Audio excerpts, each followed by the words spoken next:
That's We're ready usually to rock and when roll. the crowd goes wild. So I want to just give a little backstory. Tony and I were in a bold room 8 years ago. So you're going to hear the stats of this crazy lady, and she's only been in her local market for 8 years because you were in North Carolina before that, right? Yes, that's right. Yep. Yep. So we were in a fateful bold room on the same team, and I thought, ooh, this is an amazing human being that I can't wait to get to know even better. Jared and I have been able to watch her and her amazing husband David rise to the cream of the crop, top 1% of agents in the United States, and they've done it by giving back to others. They're in Gary's top 100. They are all things luxury, all things amazing parents, spouse, involved at the market center level. And they have grown their team to, is it 15 agents, Tony? 16. 16 agents. And last year they did 230 plus units for over $150 million in volume. And that is a feat, and yet it's really a feat when you consider only being in that market for 8 years. Um, David and Tony have a specialist model. They've got an agent partner model that as they build up, they have different opportunities within the system. Speaking of systems, they are all things systems with a director of operations. Everything is buttoned up, which Tony's going to share all of that today. And most importantly, she has a heart of the size of Florida. She is an amazing woman. So whatever questions you have, jot them down because she will share her secrets with us. I love you, dear friend. Aw, thank you, Amber. Thank you guys for being here. I think we're just gonna call it a day. We were wondering who that was. I know. It's the voice of God. It's Amber. So guys, thank you for having me. Do you need anything? I'm good. I was gonna ask you, so again, they can hear you on Zoom. If you want them on you later, once you get rocking and rolling, guys, we can hear you on Zoom land. So let's have some fun. I'm excited. Yeah. It's gonna be super fun. I have 2 angles I heard, so I'm not sure which one I should be looking You guys at. go ahead and go. Yeah, this is really cool. Thank you guys for coming today. As Amber said, my name is Toni Zarghami. All my info is right there. And I am an open book. So we're going to talk about a lot today. The focus of the class is listings, but we save some time at the end for questions about anything. Because my husband and I have had a little bit of success. We've done 8 million things wrong, so we'll share all of it with you. But like Amber said, I've had my real estate license for 14 years. So before I got into real estate, my husband and I were elementary school teachers. I taught, well, he was middle school. I taught 4th grade. He taught 6th grade. And one summer we decided to flip a house. We thought, like, we watch HGTV, that would be fun. We should flip a house. So we did and had a little bit of success with it. So we both went back to teaching the next year. And the next summer we flipped a house again. And 3 things happened when we flipped that house. And I hope it's okay, but we're going to have just a real direct discussion for the next 2 hours. All right, is everyone okay with just direct conversations? Okay. So 3 things happened at that second flip. One of them is we made more money than my $32,000 teaching salary. And I'm like, okay. I had kind of done the real estate bug last year, but did anyone in here have like a real job before you got into real estate, like health insurance? Yeah. So it was a little scary to give all that up and think about doing something just commission based.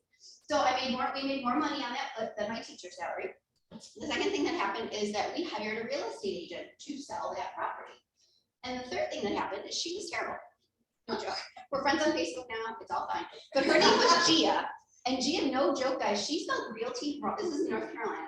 She spelled realty wrong at the top of the contract. So part of me is like, well, if Gia can do this, maybe who can do this? And my husband and I were not brave enough to give up everything and go straight commission. So we literally decided we wanted to get into real estate. We were pretty entrepreneurial. We knew that teaching was on our journey in life. We knew that wasn't going to be like our forever thing, teaching elementary school. So we literally flipped a coin to see who would get into real estate first, and I won. So I got my license in North Carolina. I failed the state exam twice, passed it on the 3rd time. The first time I failed it by 1. The second time I failed it by 3. The 3rd time when I passed, I jumped up and hugged the examiner. I think he thought I was crazy. And I don't know if I passed it by like 2, and my margin of error was always right there, or if I flew it out of the water, I don't know. So that was 14 years ago. I was pretty blessed to get pretty productive early on. And so my husband joined me and got licensed a year later. So what happened is we started this really nice little business. We became partners in a little independent brokerage called Home Team Real Estate. We had 12 agents with us, and then I had a son. My parents had snowbirded to Sarasota, Florida. I'm an hour and 47 minutes north of you. So they had snowbirded down to Sarasota, and I thought my parents would do what parents are supposed to do, which is move when you have grandkids. And they did not. They were not coming to North Carolina. And what happened is we were coming here, and they were going there. And when my son was 2.5, my mom and dad left North Carolina after a visit, and my son cried. And I said, you know, life is too short to not be with Toni and Papa. So we sold our real estate business and moved to Sarasota, literally knowing 2 people, my mom and my dad in that town. And we discovered Keller Williams at the same time. So we've been with Keller Williams almost 9 years. This summer will be 9 years. So we moved here, discovered Keller Williams 9 years ago. Now in North Carolina, David and I ran 2 very different businesses. I had an assistant and did my thing. He had an assistant and did his thing, and he'd be like, Tone, what are you doing today? I'd say I have a closing, and he'd be like, great. Like our businesses were not commingled at all.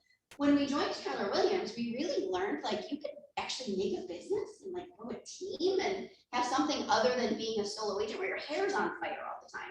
So in the last almost 9 years, we've built a really fun real estate team. There's 24 of us total right now. We can talk about the org chart and do all of that. We'll do about 400 units this year. So we're doing a little bit of volume, which is fun. Like I said, we've made a ton of mistakes along the way, but we have figured some things out. What we figured out really early on is that David is not a good real estate agent, which is why he's not standing up here.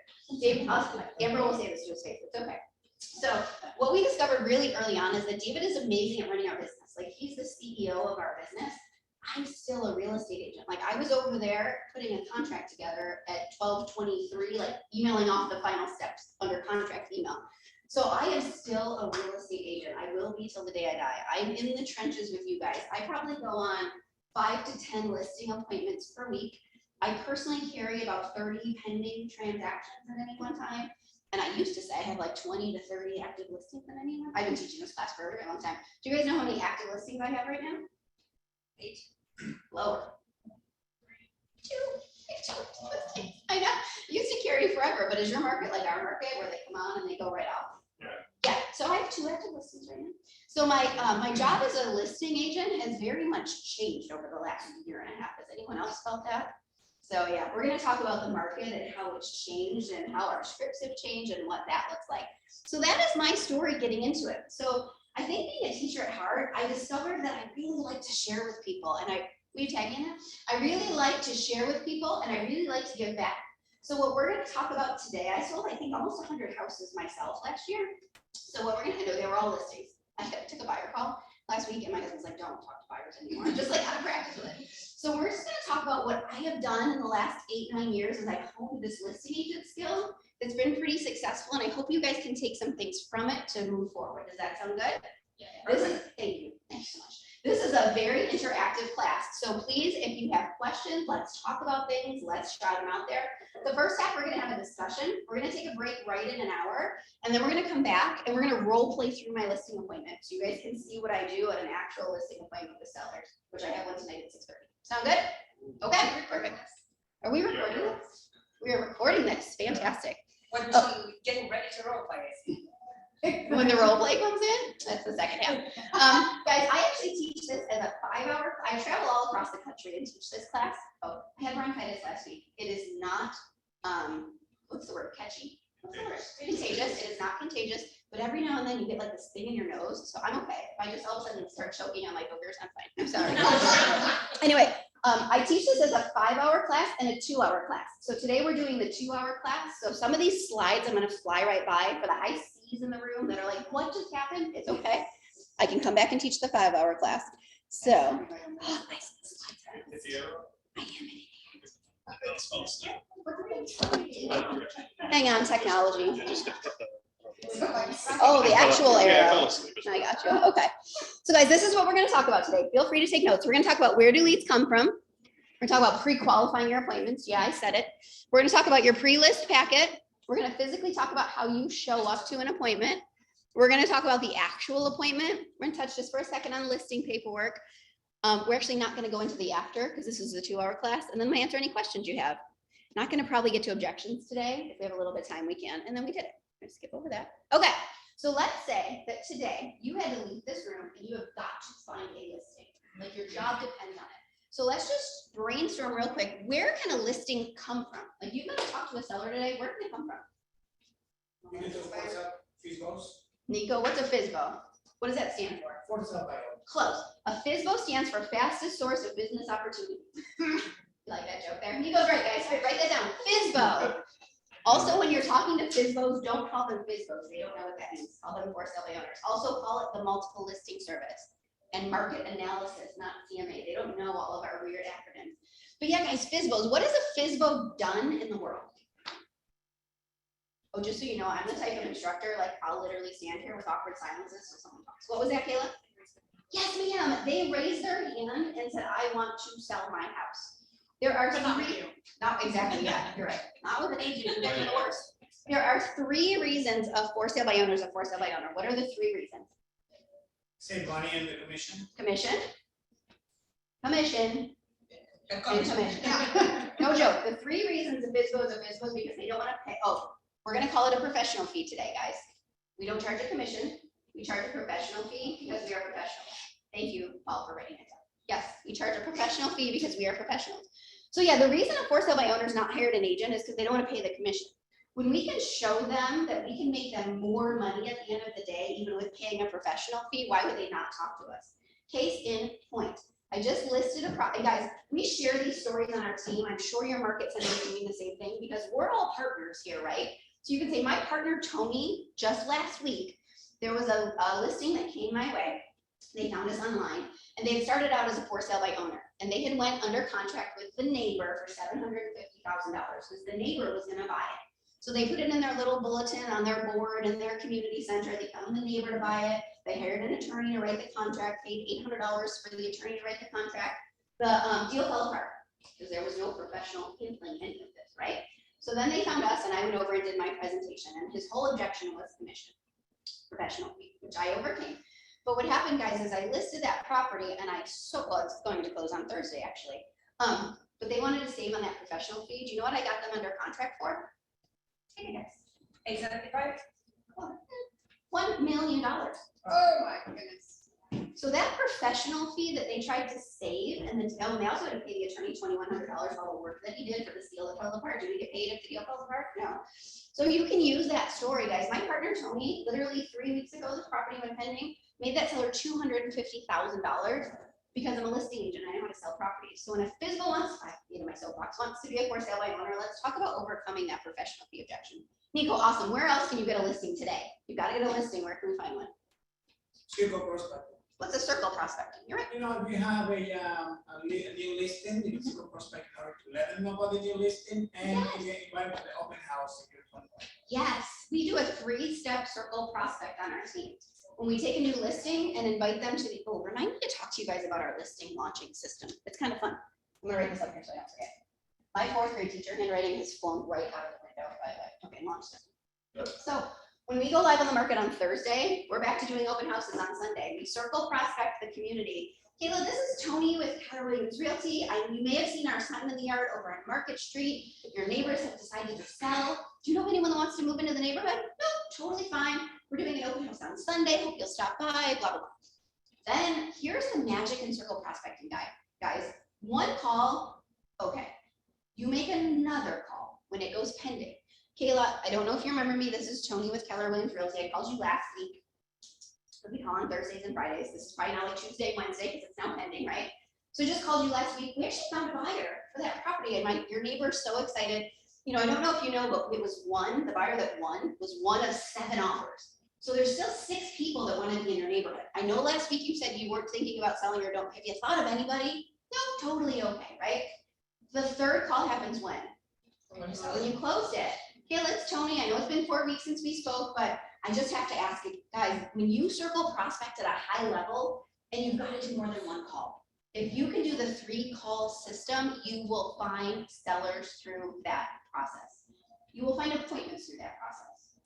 And then you go on the appointment and sometimes they turn into a nurture. It might take a while to turn these people over, but I'll take nurture appointments all day long. I love it. Hi. I have a question, and not to throw you off. So like I'm assuming we're in a dialer right now, making these circle prospecting calls. Yeah. When you make contact, Yep. do we put them in the database I do. at that point instantly? We sure do. Put them right in our database. And I have a couple quick questions. Real Ready? quick, what system would you use for circle prospecting? What's, We use Vulcan for our data and Mojo for our dialer. Wonderful. And the second question, do you follow up with any farming for that community at the same No. time? No, I wish we did. We don't have the bandwidth to farm as well as we need to. So yeah, farming is not something my team is going to forget. Circle prospecting we have, farming we have. Because I think what we did, like, if I may share, you know, Yeah. we do circle prospect, but we also send a thank you card for talking to us, you know, like follow up with something that they see our contact, because when they talk, they sometimes forget. That is accurate. Yep. And also you wanna make sure that you call the same people. So if you're doing 20 calls, make sure those 20 get touched. Get touched again. Absolutely. I love that, guys. The fortune is where? You know, follow up. That is the truth. The That's right. third call after it closes, what did you, I didn't hear what you said. Oh, that's okay. So Sam, this is Toni with Keller Williams Realty. I know we spoke about 4 weeks ago when we went pending. The property actually closed, and I can now share with you, because we can't share the contract until before then. I can now share with you that it actually sold for about $50,000 higher than list price. So that house on Market Street sold for $800,000. Did you ever think this neighborhood would get $800,000? Do you want to chat about that? So on the sold call, because now it's public record, we share the sold details of the property. Thank you for clarifying. What was that? Using the first again. Yeah. Kayla, this is Toni with Keller Williams Realty. I'm not sure if you saw our sign in the yard, but we just listed your neighbor's house on Market Street. Just wanted to see if you maybe knew of anyone that wanted to be in the neighborhood. You want to pick your neighbor? No problem. We're actually doing an open house on Sunday. Love for you to swing by. No problem, you're busy, I get it. Oh, before I let you go, in this market that we're in, with inventory almost as low as we've ever seen it, Kayla, have you thought about selling? So we always end it with that, have you thought about selling? We ask that every time on our circle prospecting. Awesome. Thank you, ma'am. We got FISBOs, we have circle prospecting, what else? Where can we find listings today? Whether it's 1, 2, or 3, first, second, or third call, you go ahead and say, are you, with this kind of inventory we have, would you ever think about, even on the first call, second call, and the third call? You know how many times it takes you guys, anyone to hear something before it sinks in? 7. So just keep calling, Sam. Call them. Now, do you also ask if they know of anybody? Always, yeah. Because, you know, with the success that I've been having, Yeah. with the neighbors, by the way, Catherine down the street is planning on selling. I love it. Yes, absolutely, we do that. I have it, you know, come on. I don't think is your broker in this room? No. I don't think you're supposed to do this, but we actually send brownies. So when someone actually gives us a name, we have to send out brownies. I don't think we're supposed to do that. But anyway, we're because you can't pay for someone to give you business. That's what I said, Kayla. Isn't that a thank you little gesture? That's what I say. Until my broker finds out and tells me not to, we're gonna keep sending brownies. Tell me if the broker. We need wants to it. move to make fun of you. Because they're supporting our real estate team. Okay, we're gonna keep moving. We've got words of my owners, circle prospecting. How else can we find a seller today? Door knock. Door knocking. Absolutely. Same script when you door knock. Absolutely. How else? Database. Your database. Yes, you guys are in real estate. We should be screaming it from the rooftops for people to send you business. People that already know, like, and trust you. Yep. What else you got? Expired. What has an expired done that a FISBO has not done? They listed with somebody already. They agreed to pay a what? Provision. You guys not listening? They've already agreed to pay a professional fee. Why did their listing not sell the first time? There's like 3 reasons, and that's it. Because they hired the wrong agent. Thank you, Amber Rutherford. They hired the wrong agent that threw it on the MLS with their iPhone photos of them in the back. Yep, that's one reason they hired the wrong agent. You've seen those photos of them in the mirror, right? This listing hit our market, we do a lot of luxury. This listing hit the market yesterday, 4 point something with iPhone photos with the dog in every photo. I'm like, oh my God. Nice. I got toilets open or closed. We're gonna be real. We said we're gonna be real, right? I don't care if you take a $70,000 listing or a $7 million listing, hire a professional photographer, please. Okay, I got off track. I was gonna say something profound. It was gonna be one of the best things of the day. Expireds, they've agreed to pay a professional fee, photos, and it'll come back to me. Yes, expireds have agreed to, the 3 reasons. Amber said they hired the wrong agent, that's right, what else? They overpriced it, or the condition wasn't good. Ooh, guys, it always boils down to that. Here's your script when you're calling expires, which there's not a ton in our market anymore, but Sam, I saw that your property came off the market. Just wondered why didn't it sell? Well, I don't know. We didn't have any. They're gonna tell you a ton of reasons. Whatever their reason is, I'm not judging it on the phone call. Gosh, I'm really sorry to hear that. Would you like me to swing by for like 15 minutes? Because Sam, within 15 minutes, I can tell you exactly why your property didn't sell. And whether or not you choose to relist or sell it, would you be interested to know why it didn't sell? Oh, I would. Come on over. And now I've just set myself an appointment. Because what's the 3 reasons it didn't sell? Agent, price, and condition. Agent pricing, you'll figure it out when you get there. Guys, if you use that script, within 15 minutes, I can tell you why it didn't sell. You'll set appointments all day long because they want to know. Can you say that script again? I sure can. Sam. Agent price and what? Agent price and condition. Thank So you. Sam, I know your property came off the market. What happened? Oh, whatever they say. I'm sorry to hear that. I'm sorry you had that experience. You know, Sam, I've been doing this for a long time. If you like, I can swing by. We'll spend about 15 minutes together. Within 15 minutes, I can tell you exactly why your property didn't sell. Would you be interested in whether or not you ever list your house? At least you know what happened. Would you be interested in that? Sure. Your friend just taped it. Stephanie, will you text that to Sam? Yeah. Tony, so do you bring your listing presentation? Sure do. Just in case, Because guess what I just in the did? contract? That's me getting my foot in the door. Yes, I come prepared to every appointment. My CMA is done, like I'm ready to go. It doesn't always go that way, but I'm ready if it does. Yep, And absolutely. then you bring your listing packet to leave it there in case. Yep. Nothing else happens. I have emailed it ahead of time, which we're gonna talk about. So yes, absolutely, we do that. Cool. Okay, a couple more places we can find a listing appointment today. Ooh, Michelle sent our team a referral. Yes, referrals are amazing. From a sphere. From a sphere. So agent referrals, guys, do we not live in the best place in the world? Do you think people from Michigan and Ohio are moving to Naples? Talk to your Keller Williams agents in other parts of the country, please. Yep, your vendor partners. Let me tell you this. I know, is there any people, vendors in this room? We send a lot of people to a lot of clients to our mortgage people and our title people. Amber, I know you own an amazing title company. They should also be sending you referrals. It's wonderful that they pay for our Christmas parties and sponsor our events. They also need to be sending you referrals, your home inspector and your plumber and your electrician. When we send them business, they need to be sending business back to us, or you need to have a discussion with your vendor partners. And then any type of marketing and advertising that you do, your website, your radio ad, whatever, marketing and advertising will bring you listings. You don't have to practice scripture in the 2-hour class, you're welcome. Don't worry about her. Okay, let me talk to you about, this one is one. There we go. We talked about this guy.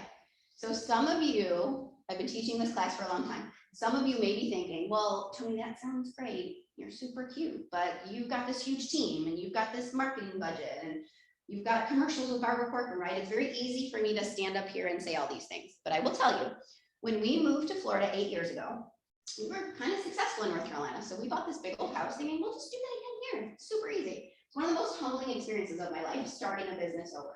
So we moved here and business did not fall into our lap. And we're like, look, what do we do now, right? I didn't know what lead generating was until I took bold with Amber and Jared and thought, oh, I guess I need to talk to people, right? So this was a for sale by owner. His name was Henry Romo. So this was during Gold, Amber. I was lead generating. I called Henry Romo because he was a for sale by owner in my dialer. And he answered. And guys, no joke, he answered the phone. And as soon as he answered and I started talking to him, I noticed the price of his for sale by owner was $1 million. Had I known that, I probably would have hung up. I honestly probably wouldn't have made the call had I seen that number ahead of time. My average sale price in North Carolina was $147,000, right? So Henry answers the phone and I don't know what in the world I said, but I somehow set an appointment with this guy and I went to his house the next day. Yep. So I get there and lined up on his counter. Do you know how many agents Henry interviewed? Yes. 7. 12. I was number 12 and I was the last one. So on his counter, this beautiful $1 million waterfront property was like the Sotheby's folder, and Michael Saunders is big in our area. The Michael Saunders and all of the fancy folders. And I walked in like with my smile. I'm like, I got nothing. I didn't have any marketing materials. Like I didn't have anything. So I sat down and I'm like, well, this will be a fun hour, but I don't have a marketing budget. I don't know what I'm doing. I just moved here. I'm just gonna talk to this guy, right? So Henry and I had a lovely conversation about why he's selling. We really got into motivation. I didn't talk about me at all because I had nothing to say. So anything he would ask about my team, I would like steer back to him and why he wanted to sell this house.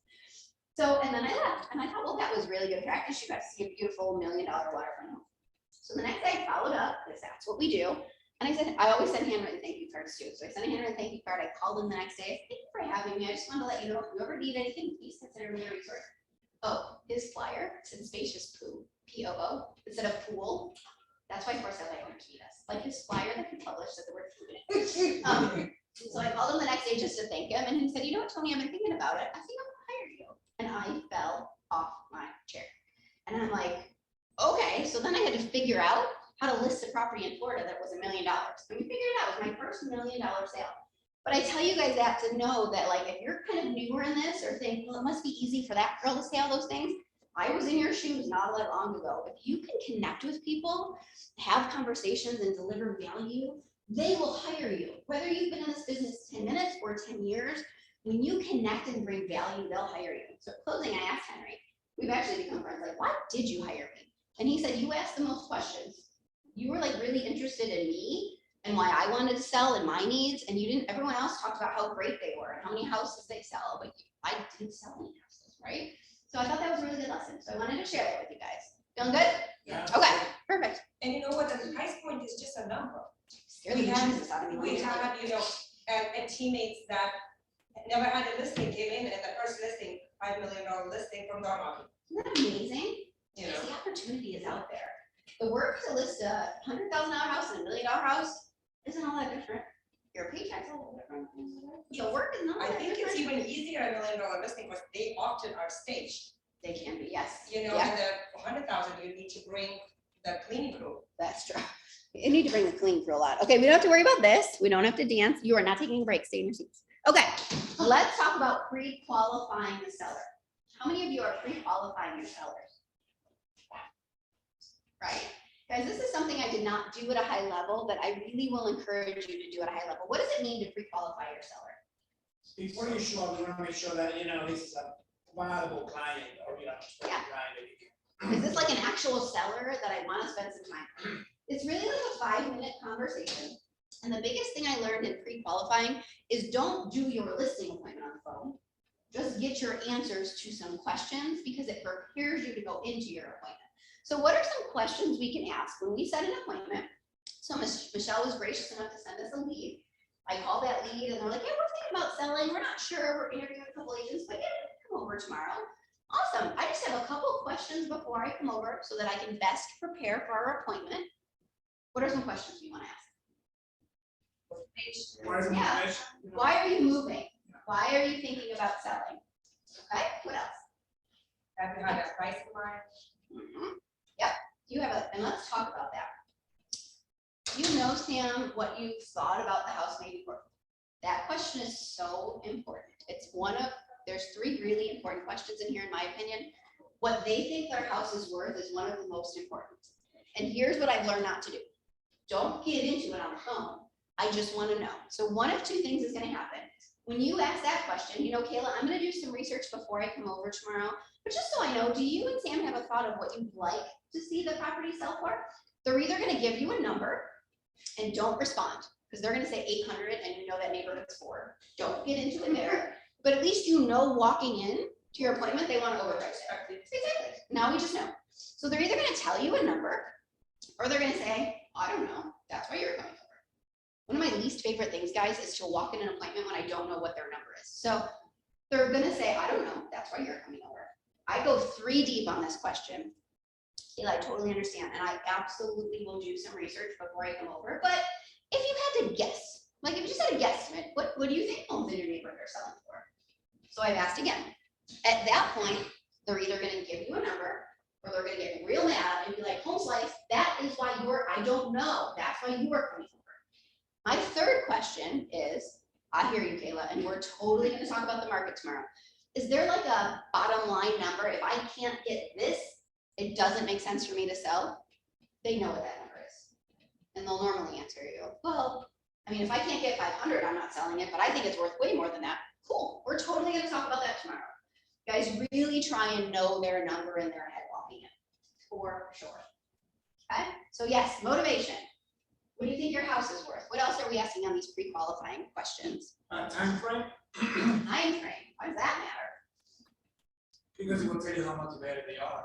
Sure will. Do you have a a job in Sarasota that you're starting next week and you're gonna leave your wife and kids here if you don't sell? Or is it we're gonna test the market and I'm not gonna give it away, right? One of those sellers, yes, sir. Are all decision makers gonna be present? Are all the decision makers gonna be present? I was just rescheduling an appointment. She's like, well, my husband can't be there Wednesday afternoon. Well, I can't either. I said it very nice, a nice Toni way. Yes, because as great as the conversation that we're gonna have together, there's no way that you can then relay that to your spouse, right? So yeah, let's make sure we're all there together. Absolutely. What other questions are we gonna ask? Are you interviewing any other agents? Why does that matter? So that we can do some research before we get there to make sure that they hire the best agent. That is right. Are you interviewing any other agents? They're either gonna say yes or, oh, I didn't thought about that, right? I wanna know who they're interviewing because I wanna do some research on that agent. Are you guys single agents here? Kind of. We'll talk about that too. Nico. So yeah, do you? All right, so let's say I'm gonna interview 3 more agents. Yeah. Do you find out when Mhm. are they interviewing it? And Yep. do you wanna be the first or you wanna be the I last? get asked that question every time. I want to be the first because I've made that bold call a lot that, sorry, Nico, they just interviewed me and signed listing paperwork.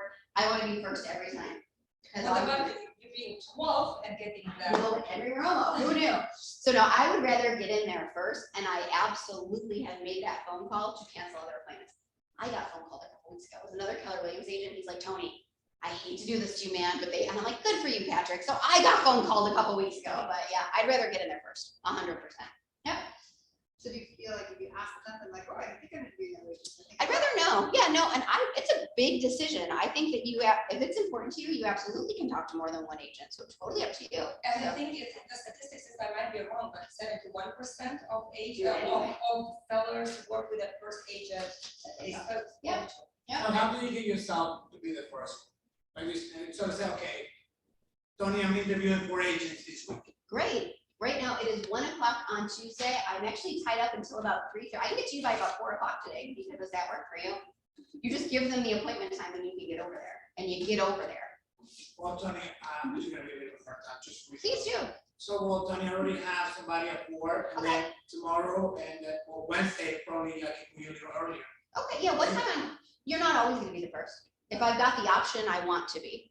Well, I'm teaching a class, I can ditch them. They're not really fun anyway, so I can be there by 2:30, just kidding. Yeah, I try my best, it doesn't always work out. Doesn't always work out. Yeah, okay. What else you got?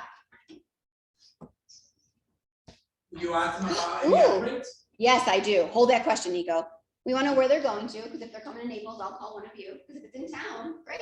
Let's work together on both sides. If you're going somewhere else, I got a girl for you. Like we've got somebody in every part of this world, right? So where are you going to? Time frame we talked about. Why? This question is important. The last word is one of the most important ones. Can you guys see that at home? When is the last time you sold a home in Florida? Why does that matter? Because it's different. I hear one more time that my brother's cousin's sister sells houses in New York and they're the expert, I'm gonna hurt somebody, right? Is selling a house in Florida very different than the last time you sold a house in Ohio 6 years ago? We have 2 different types of contracts in the state of Florida. One can you get your deposit back and one you can't. Like you've got to just, and again, we're not responding to these. Oh, I've actually never sold a home in Florida, or I sold 3 last. Oh, fantastic, wonderful. But you want to walk into your appointment knowing how much do they know? Or are they going to be talking about their brother's cousin's sister who's a realtor in New York the whole time? I'm okay either way. I just want to prepare for it. So let's figure out what their Florida real estate experience is. Nico, ask this question first. What are the favorite features of your home, Christian?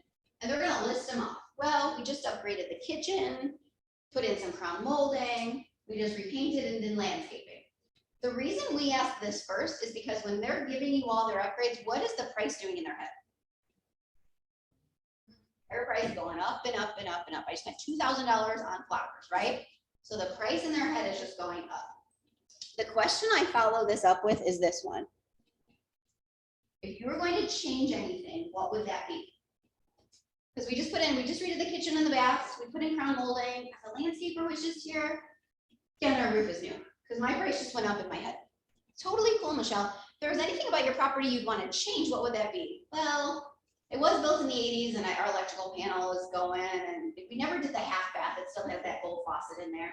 So when you take them up and then you ask them what they changed, then you can start to get them back down a little bit. So please ask it in that order. Nico.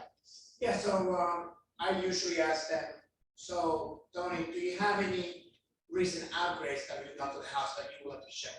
Love it. Same thing, right? Same thing, exactly. Because then I know exactly, so when I do the comparables. Yep. I know what to look for. Yep.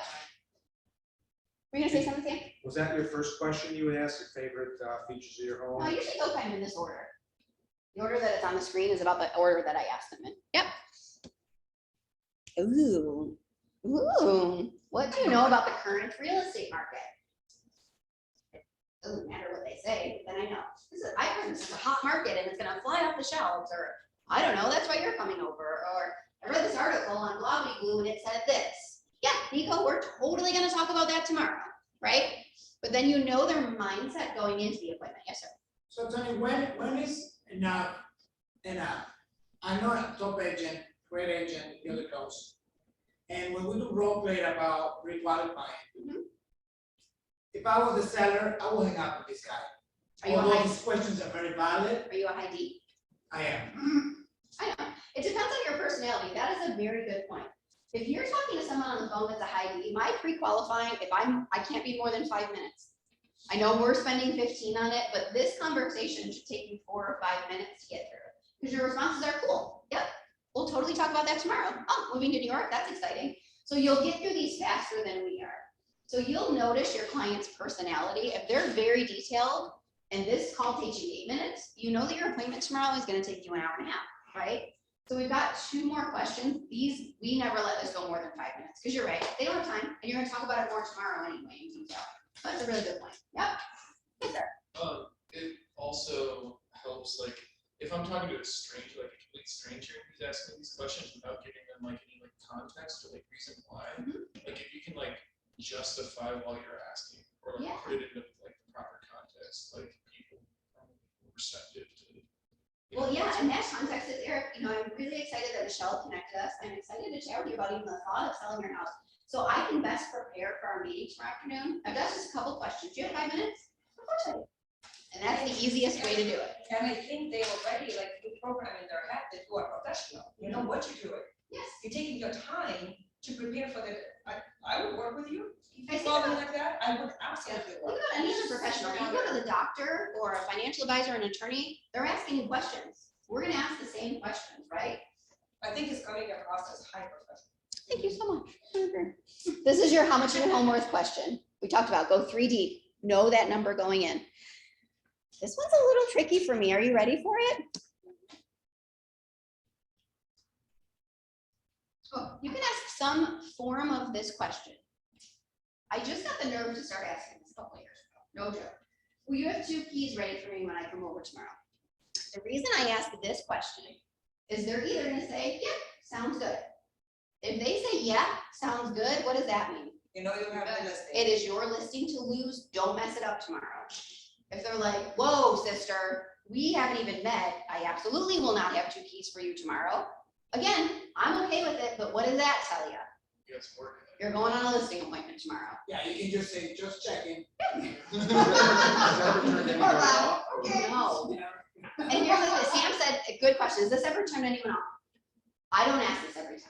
It depends on how my call is going. If Nico's about to hang up on me and punch me in the face because I've asked him so many questions, I'm not gonna ask this question. Okay. If I feel like I've built some decent rapport, this probably gets asked about 70% of the time on our pre-qualifying call. Sometimes you just know it's not the time, right?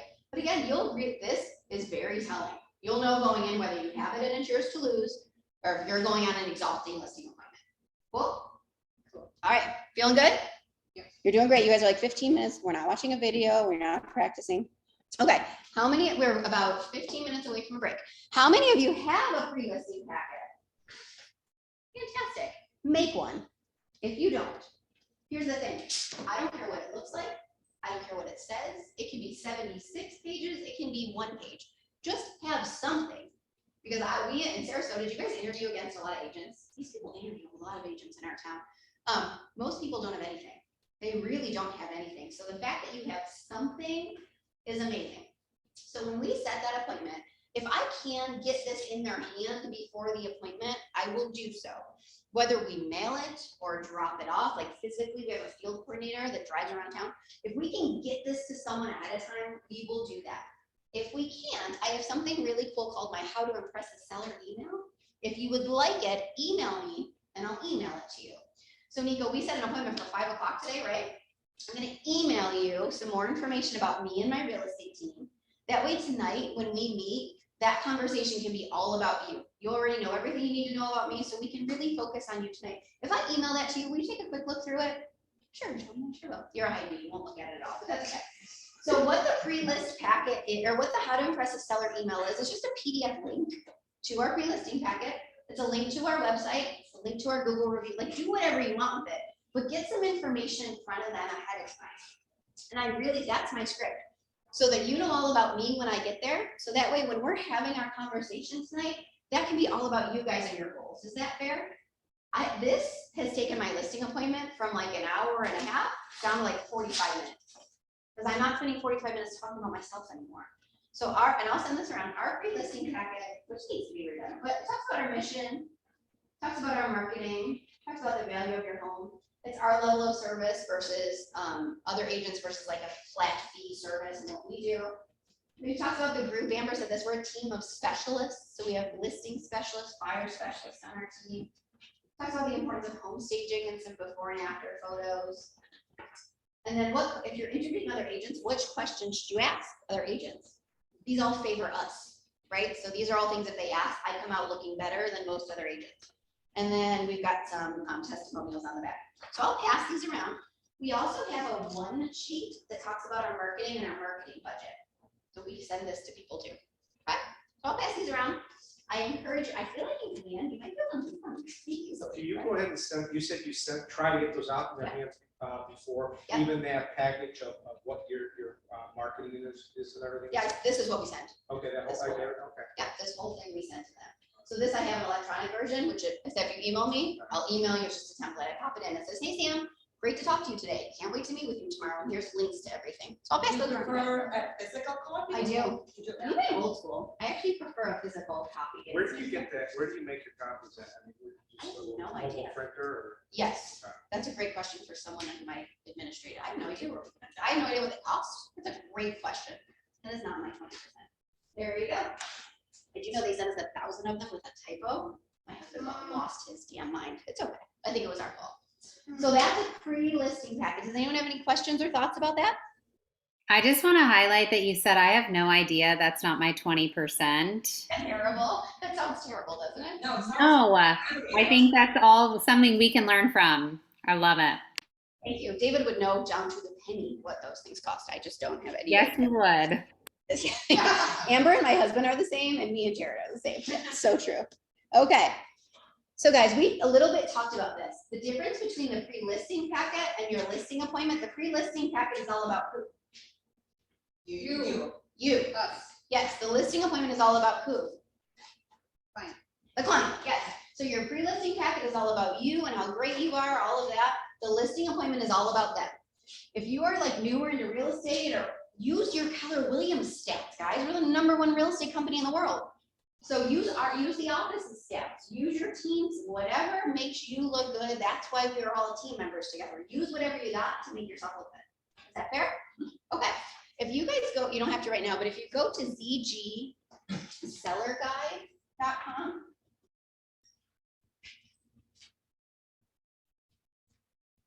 and zgbuyerguide.com, you can see these. So we can, because we text them out to people too. So if you ever want to look at them, just check those things out. That's where they live online. So you can find them and copy them all you want. You guys know what R&D in Keller Williams stands for? Rip off and duplicate. Rip off and duplicate. Put your own logo on it. Have at it. Yeah. Okay. We feel good about this? Yes. Okay. So how do we prepare for an appointment? We have set an appointment. We lead generated. We somehow got an appointment. Did our happy dance. We have pre-qualified them, right? We've somehow gotten them some pre-listing information, whether we emailed it, dropped it off, and whatever we did, they've got information about us. Your next step is to do a CMA. Yes, ma'am. One quick question. Yeah. Have you ever tried pre-qualifying husband and wife separate? No, I never have. That's a really good question. DS, do we ever pre-qualify the husband and wife separate? I don't, but we're gonna talk about that when I role play the listing appointment. Because you usually talk to one of them, and guess what? Sometimes they ain't on the same page. Most times they're not on the same page, so we'll talk about that in the listing. So I've never done, but I know that's from one, you know, agent who does always separate, they also, what they get from it, they know what is, you know, Do what it is. personalities, right? We don't, that's a really good idea. We don't do that. We grab one of them and talk to them. So you guys, you want to prepare your CMA, your market analysis. Remember, we don't call it a CMA with them. So we use Cloud CMA, whatever version or whatever you're using is probably fine. I don't print out my CMAs anymore. So what I do, I always have my laptop with me on my appointment. I download them onto my desktop because what I used to do, they lived in Cloud CMA world, right? It was fine. And I always just could hop on my personal hotspot or whatever. I got to one appointment where I could not connect to the internet and I wanted to die. So what I did is now I just downloaded it as a PDF. These are my 2 appointments from yesterday. I downloaded it as a PDF onto my desktop. Because then when you're sitting there with them, you can just open. Ta-da, right? So that's how I present CMAs. I download them on my desktop. We're jumping a little bit ahead, but we're on CMA land, so we're gonna stay here. And is there anything logic behind not to print it, or? Yeah, my printing bill a month was like $700. Oh, No joke. It was insanely expensive because I was printing in color and binding and all of that. And I'm like, there better be an easier way. I just don't print them anymore. Yep. When I'm at my appointment, I always offer, I'm happy, Sam, to email this to you if you want, so we can look over it in more detail. So yeah, I just don't. so print you them. do like all like 65 pages or something, or Your CMAs are 65 pages. No, I'm Yours are- asking. Okay. yours? No, this was my appointment from yesterday. It's 13 pages. Do you guys use Cloud CMA? And you don't send any of that ahead of time? It's a free list. Good question. Sam said you send your CMA ahead of time. No, because if you want Toni Zarghami's opinion of pricing, Toni Zarghami's gonna be at your dining room table. I'm not doing that over the phone. If you wanna talk to me about the market and get my expertise, I'm coming to your house, for sure. I'm looking at your house. That's right, and looking at your house and your features and benefits. So guys, and I teach a whole CMA class, but when I'm presenting my CMA, I stop here. So what I do, and I know we're jumping a little ahead, but it fits in here. Sam Kayla, what I did before I came over is I did some pretty detailed research on your property. I just want to explain to you how this market analysis works. This is us, the purple dot, we're the subject property. I also looked at anything active. Those are the 2 green dots. And the cool thing about the actives is those neighbors did some market research for you. In this low inventory market that we're in, there's 1 of 2 reasons, 3 reasons this property didn't sell. And it's either they didn't hire the right agent, their price too high, or their condition's not good. But let's figure out what we need to do differently than these so we can be pending. This orange guy is the pending property, and this red guy is the sold one. Now, the sold and the pending is kind of what really matters, because that's what a ready, willing, and able buyer is paying for homes in your neighborhood. That's my spiel about how to explain a CMA. If I had gone down 2 more feet, what do you see here? Prices. If I had done that, did they hear anything I just said? No. So stop at your map, explain what your market analysis is and why you did it, and then you start getting into numbers. Okay? Nico. So do you bring your laptop just like that and turn them over and show them like that? Yeah, we're talking about where we sit when we sit down. Yep, yeah, this is exact. This was my listing appointment at 3:30 yesterday. I need to follow up with it. Once price at 2.5, comps are 1.2. I'm like, help me understand how I can find 100 or $1.3 million in value. So that's my job when I'm done. They're asking you to go to 2.5? He wants to list at 2.5. Yes, Sam, welcome to my life in Sarasota. Okay, questions about your CMA You'll probably list it and sell it for 2.5. in this market, right? Guys, if there's ever a market to get top dollar and try it, this is it. And no joke, what I say to these sellers is, guys, there's not data to support 2.5. And I know, this is what I'm gonna tell them this afternoon. I know my marketing works 100% of the time. So when we go active on the market, if we're not pending within 3 weeks, the only thing we can work on is price or condition. Your condition is great. So what's the only thing we can work on? And we're gonna talk about it. That's great. I kind of say in this market, I said you could, the numbers are this is a realistic number, Mhm. or in this market, we could think naturally. Yeah. And that's kind of what I would say. And, Yeah. yeah, Add to that your marketing works 100% of the time. So the only thing we're testing is price and condition. Okay. I know it's not condition. I'm sitting in your dining room right now. So Sam, and pick your time frame. If we're not pending within 2 or 3 weeks, what's the only thing we have to talk about? And did you notice how I asked them that question? I didn't say the word price. I asked them, what's the only thing we can talk about? Because what happens when you let them say it? They think that they came up with it. it sinks in a little more. That's why I've been asking You're you guys right, to but- participate a little bit. When you say it, it sinks in a little bit more. Nico, Yeah, so my marketing works 100% of the time. The only thing we're testing we're testing, okay, is price and condition. condition. So the condition is good, so there's only one thing left. Yeah, and you give it 3 weeks in today's market? That luxury, I probably would. If it's like a 3-2 pull home, I'm gonna give it 5 minutes.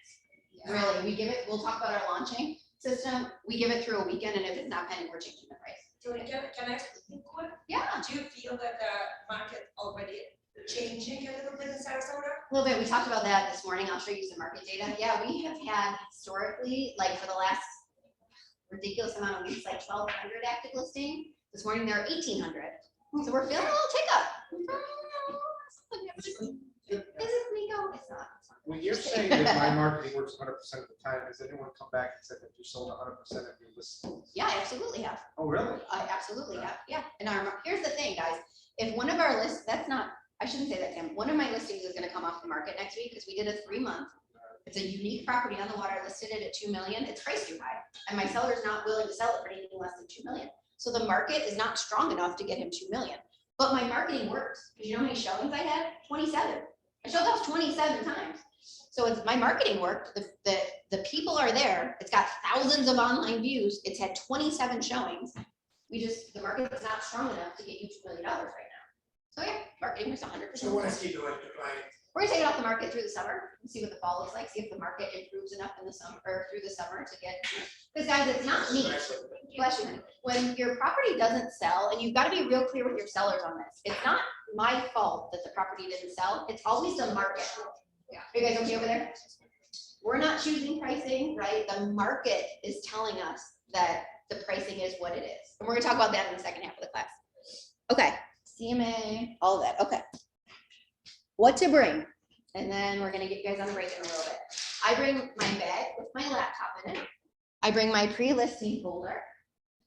I also have this clipboard. Do you guys use Realist? Is that your tax form that you use? I always bring a Realist report. And what I do, this was my appointment yesterday, I take notes on it. We'll talk about that.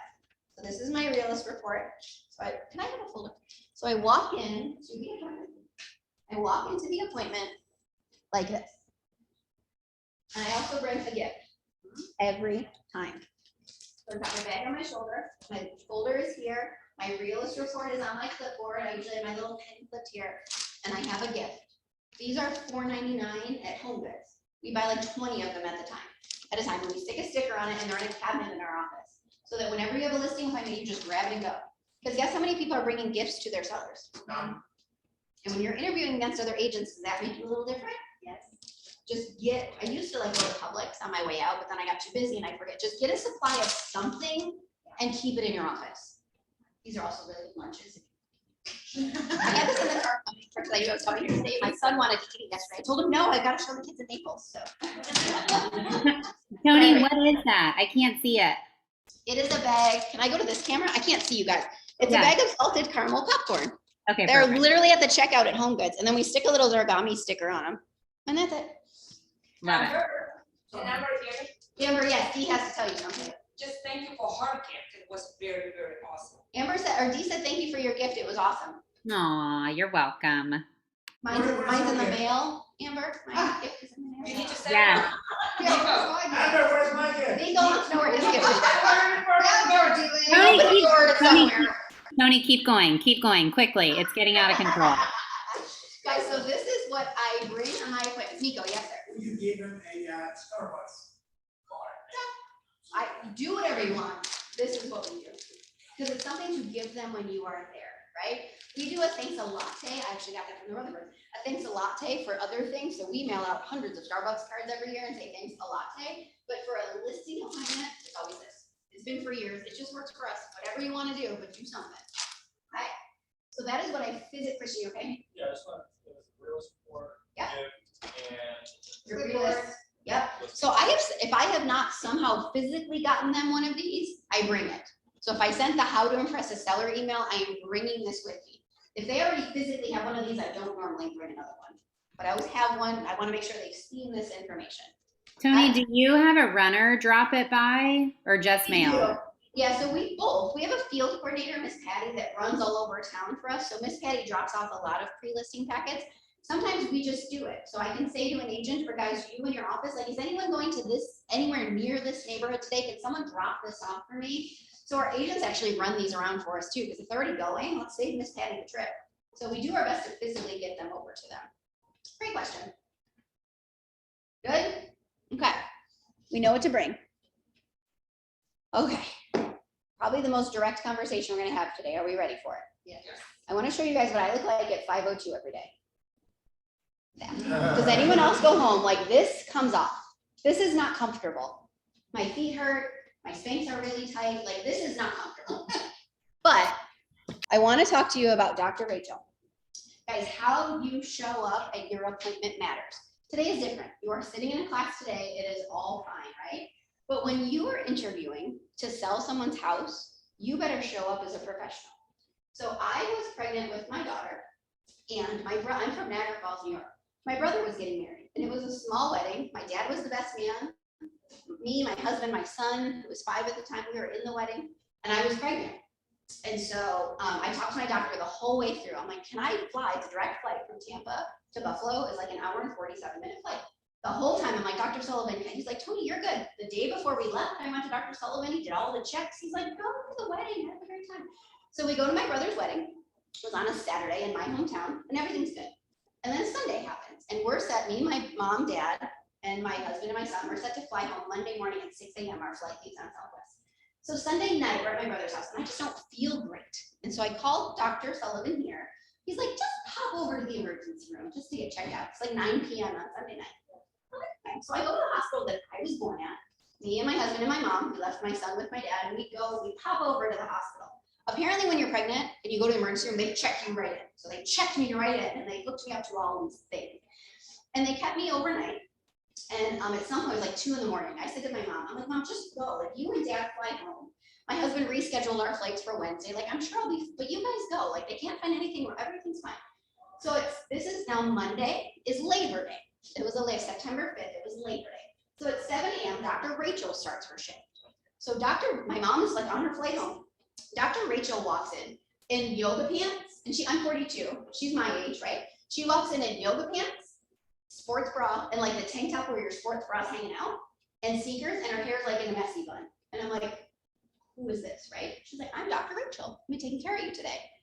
I'm just telling you, she did not show up like a doctor. And I'm like, yeah, I don't know how I feel about this, okay. So Dr. Rachel's like, I talked to the overnight doctor. What we want to do, we want to keep you till 9 p.m. tonight, and if all your vitals sound great, you'll be here 24 hours beside your home. I'm like, all right, great.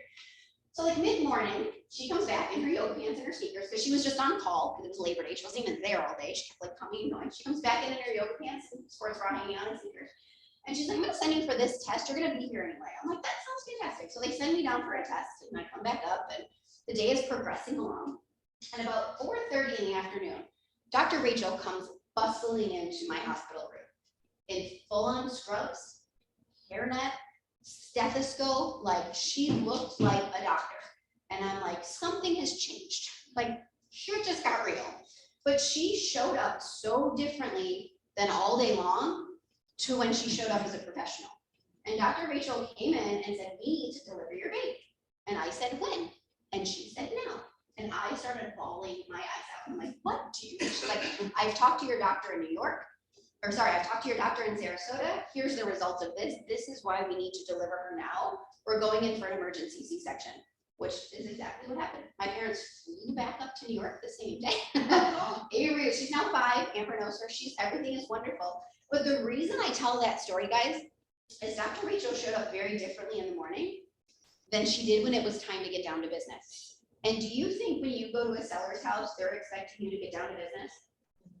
So when you show up, please show up like a professional. And that includes the way you're dressed. It includes the way you present yourself. It includes the materials that you bring. You've got to show up like someone that's going to deserve a professional fee. Is that fair? Okay, that's the most serious we're going to be all day. She's fine. She's 5.5. She runs our life. It's all fine. Okay. So guys, these are the steps to the listing presentation. What we're going to talk about after break is how we show up. We're going to tour the home and build rapport. We're going to go through the motivation conversation. We're going to talk about our pricing discussion, and we're going to sign some listing paperwork. Does that sound good? If you could be back here at 1:30, no, 1:40, that's a 10-minute break, right? 1:40 will keep us perfectly on time. Sound good? Great. All right, I'll see you guys in 10. Awesome, Toni. Thank you.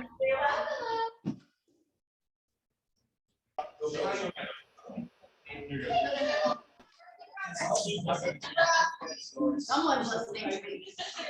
All right, guys, we are talking Yeah. about social. Thank you. Let's bring it back together. Okay, Nico and I are both on social media, all as well as work. Okay, guys, before we get into part 2 of this class, I need to know, wow, hi. How are you? I just wanted to see Caleb for one second. You're in trouble. Y'all already started, I just have one question. Before we move on, I'm also a Keller Williams certified instructor, which is super fancy. I have to know 5 things you learned from the first part of class before we can move on. It's like a rule. It's not really. I just want to know what you're doing for this class. Yeah, what you got from the first half of class? What are some things you're going to take and use moving forward? Nico. Well, I love some of your scripts, Thank you. things that how you would say it, my marketing works 100% of the time, it's really good. Yeah. If I talk to aspirers, let me give that give me 15 minutes, I can tell you the reason why your house didn't sell. You'll set appointments all day long, guys. Yep, I love it. What else you got? Michelle, did you have something? Yes, I like that we are charging a professional fee. Yes. Yeah. Charge a professional fee. What else you got? 2 more. I like the 3 calls around circle prospecting, the open house, the multiple offers, and the closed call. Those were awesome. Thank you, Amber. One more. Yes. Adela said the same thing. What's one more? The pre-qualification questions. Yeah. Yeah. Pre-qualification questions. What to bring? So excited. And what to bring? Love it. Okay, cool. We can move on. You all passed the test. Okay. So, guys that are on Zoom, this next part of the class, this is just what works for me. You may look at me like this class was going real well and it just took a turn. So all of the things that I do, they might not work for all of you, which is totally fine, but I want to leave you with, when you're actually doing your listing appointment, some tips and tricks that really might be able to work for you.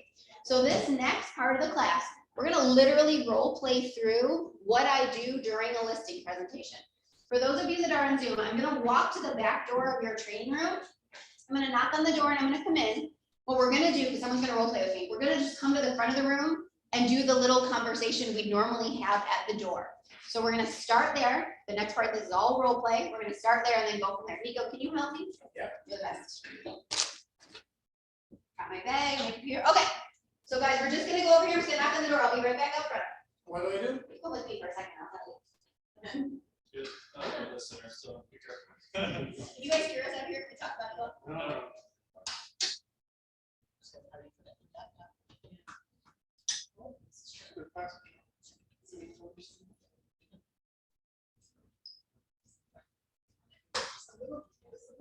It's all different, it's fun. It's different. Okay, he's ready, everyone. Okay, here we go. Role play through. I'm showing up. We set an appointment for 3 o'clock. It's 3 o'clock. It's actually like 2:55. Not 5 hours. Okay.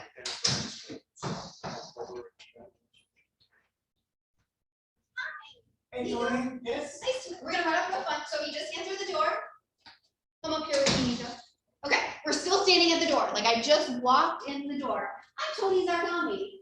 Hi, Toni. Thank you so much for having me over today. I appreciate it. I brought you a gift. to say Oh, thank you. You're welcome. So You're welcome. nice. Yeah, I'm actually gonna take my shoes off if you don't mind. No, Of yes. course, yeah. Would you like a glass of water? I know, I would love a glass of water if that's not too much trouble. Thank you so much. Thank you for this. You're very welcome. So where would you like to start? You know what, let's do this, Eagle. Let's do a tour of the house and then we'll sit down and talk a little bit more about the market. Does that sound good? Sounds great. Round of applause for Nico, everyone. You nailed it. Thank you so much for doing that. He's taking He's it not hard. giving it back. I'm not giving it back. Okay, so guys, 4 things just happened in 30 seconds. Can anyone tell me what 4 things just happened in 30 seconds? Oh, by the way, there was a doorbell there. I didn't use it. I knocked on the door. No joke. So what 4 things just happened? You were respectful by taking your shoes off without asking? I took my shoes off. I take my shoes off, I take my shoes off 95% of the time. I don't think my tax person agrees with me, but I think pedicures are a business expense. Boys, don't have holes in your socks, so no stress. Straps are the worst. When I have appointments, guys, can you see my shoes? Yeah. I wear shoes that I can get on and off easily, because if I wear my strappy contraptions, it's all kinds of a mess, right? Yes. So I think about this in the morning. If I've got appointments, I need to be able to get my shoes on and off. David got me for Christmas sometime like the tall, cute little boots. I could not get them off in my appointment. It was a disaster. So I literally think about my shoes. Now, 5% of the time, one of two things is gonna happen. The house is ugh, and you don't wanna don't feel like you have to there have been times when I'm like, I do not wanna put my bare foot on that floor. Or the seller's gonna be like, Toni, no, please leave your shoes on, it's fine, and their shoes are on. If they're kind of like, yes, leave your shoes on and I will leave them on, but most times I have taken my shoes off, so yes, absolutely. You were 5 minutes earlier. I was 5 minutes early. I show up to I'm probably earlier than that, but yes, I knock on the door 5 minutes before my appointment time. That's not one of them, but yes, Adela. Introduced and brought it. I brought a gift and he accepted it, because what is one of the first things in our relationship that just happened? I offered him something and he received it, right? Michelle? He offered you a drink, you received it. He offered me, thank you for noticing. That's the one everyone misses. Nico offered me water and I said, if it's not too much trouble, I would love water. Now I'm gonna tell you, I do not want a water. I had a grande berry hibiscus refresher on the drive over. I already have to pee and I am not using the restroom at someone's house. I don't want water. But I took it, because if I had said, no, I'm fine, what's the first thing I just did to that seller? You rejected. I rejected them. So when they offer you a beverage, say yes and drink it. And do not use their restroom. Go to the gas station after and figure it out, right? So yes, most times they'll offer you something and I always take water. Someone asked me years ago, this has still never happened, but someone in this class asked me, what if they offered you like a drink? And no one's ever offered me alcohol, but I think what I would say is, you know what, thank you so much, Sam. I actually have an appointment after this, so I'll pass on that. Water would be great if it's not too much trouble. And how about this? We'll have champagne when we're celebrating your closing. Deal? So I think that's how I'm gonna respond if anyone else offers me alcohol. You're there to interview for a job. If you take the alcohol, I mean, you're drinking at the job. You're their buddy, not their. Not their person that they're professional. hiring. I agree. Okay, so I took my shoes off. I accepted the water. I offered a gift. There was one more thing I did. You told them what's gonna happen. The tour. I did that. I did that. There was a doorbell and I didn't use it. I knock on doors. And the reason for that is friends knock on doors and strangers ring doorbells. It's a psychological sales trick. How many of you get jarred when the Amazon guy like rings your doorbell? Like I hate the sound of my doorbell. So I knock on the door every single time. I do not ring doorbells. There was one time I was at this house, it was like 10,000 square feet. They didn't hear me knocking on the door, so I rang the doorbell. But anyway, I knock on the door every time. And then they're gonna ask you, well, what do you wanna do? Guys, one thing as a real estate professional, whether you work with buyers or sellers, you need to know that we are in charge of the process. They're in charge of the decisions, but we're in charge of the process. So once you come in, you've taken your shoes off, you've accepted the water, you've given the gift, it's our job to take control. And what we're going to do next, Michelle, is I'd love to do a tour of the house, and then we're gonna sit down and we're gonna chat about the market and what's going on. How does that sound? They'll say yes every time. And then they're gonna ask you, well, where do you wanna start? Ego.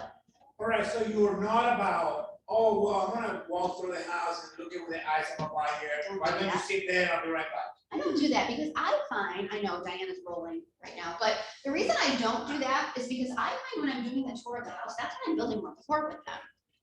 So I you go was with never them, about you don't do it yourself. they come with me. Yeah, we do that together, Sam. Yep. Yes, sir. So Toni, I'm the same way, because as you walk in, they're telling you all what they've done to the house. And one of the things that I do, I start complimenting on the things they've done. People love it. Let's talk about that. So we're going on a tour of the house. Yes, let's talk about that, Nico. As we talked about, I bring my realist report with my chicken scratch. I take all my notes on this because one of the first things that they're gonna say is, where do you wanna start? And so what I say is I'm in control and they're in charge of the decisions. I say, Michelle, where's your favorite room in the house? Let's start there. And then you go to wherever that is.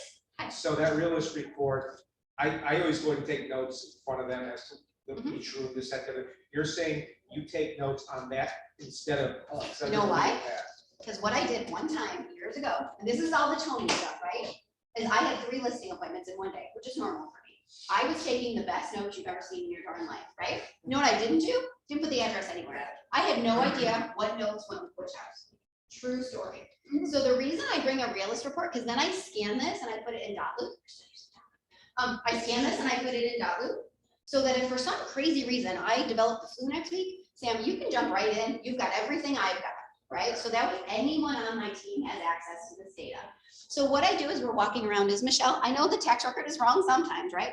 But this says your 4 bedrooms, 2.5 baths, right around 3,700 square feet. Does that sound right? I'm like, oh, yeah, that's impressive. And then I say, it looks like you bought it in August of 2016 and you spent $535. Is that about right too? And I'm like, girl, did your research. That's literally right there, but it's very impressive for them. So this is just what works for me. And I verify is the very simple data as we start the tour. So then what we do is we go to their favorite room in the house. And now we're in the kitchen, right? And what is Michelle doing? Because I say, Michelle, this looks great. It looks like you've done some remodeling. Tell me what you've done. But tell me what you've done. Oh, well, we put in new appliances. New appliances, awesome. We added quartz countertops. Very nice. When did you do all that? 2 years ago. 2 years ago? Okay, cool. What else? We're gonna do backsplash. Very nice. Yeah, have you enjoyed it? Yes. It looks like it's like the center of the home, right? Awesome. Quick question. I see that there's a leak up there on your ceiling. What happened there? Oh, well, we had, the wind was going sideways during Hurricane Irma and the vent, but Okay. nothing since. So it's fixed? Yeah. Okay, so what we'll talk about is we may want to do a couple of things. This is not how it goes, right? We may want to do a couple of things before we go active on the market because Michelle, as a professional, I look at houses all day, every day. But what I'm doing on this walk around your house is I'm taking off my real estate professional hat and I'm putting on my buyer hat and I'm thinking, what might a buyer notice? And I just want to take away any objections they may have. So we'll chat a little bit more through that. Awesome, let's go. Because what, did you guys get what just happened? Because what I used to do, the high I in me, I'm like off the charts, sociable, I like people to like me, right? Is I would do the tour and Michelle's telling me all of her upgrades and I was like fawning over them. Like, that is the best backslash I've ever seen in my life, like over complimenting. But what did we talk about earlier in the pre-qualifying script? What was I doing? Boosted the price up. That price was going crazy because me, the real estate professional, was telling them their price was going crazy. But then also, what did I ask about on her ceiling? Has that, what is that? Have you fixed it? So that kind of brings it more down. So just like you're pre-qualifying, we want to know all of those things, but we also need, and that's my script. I'm taking off my real estate professional hat. I'm putting on my buyer hat. What might a buyer notice? So let's chat about that. Now, please don't go into bedroom 3, that's 10 by 10, like every other bedroom 3 and find something wrong in every room. That's not my point.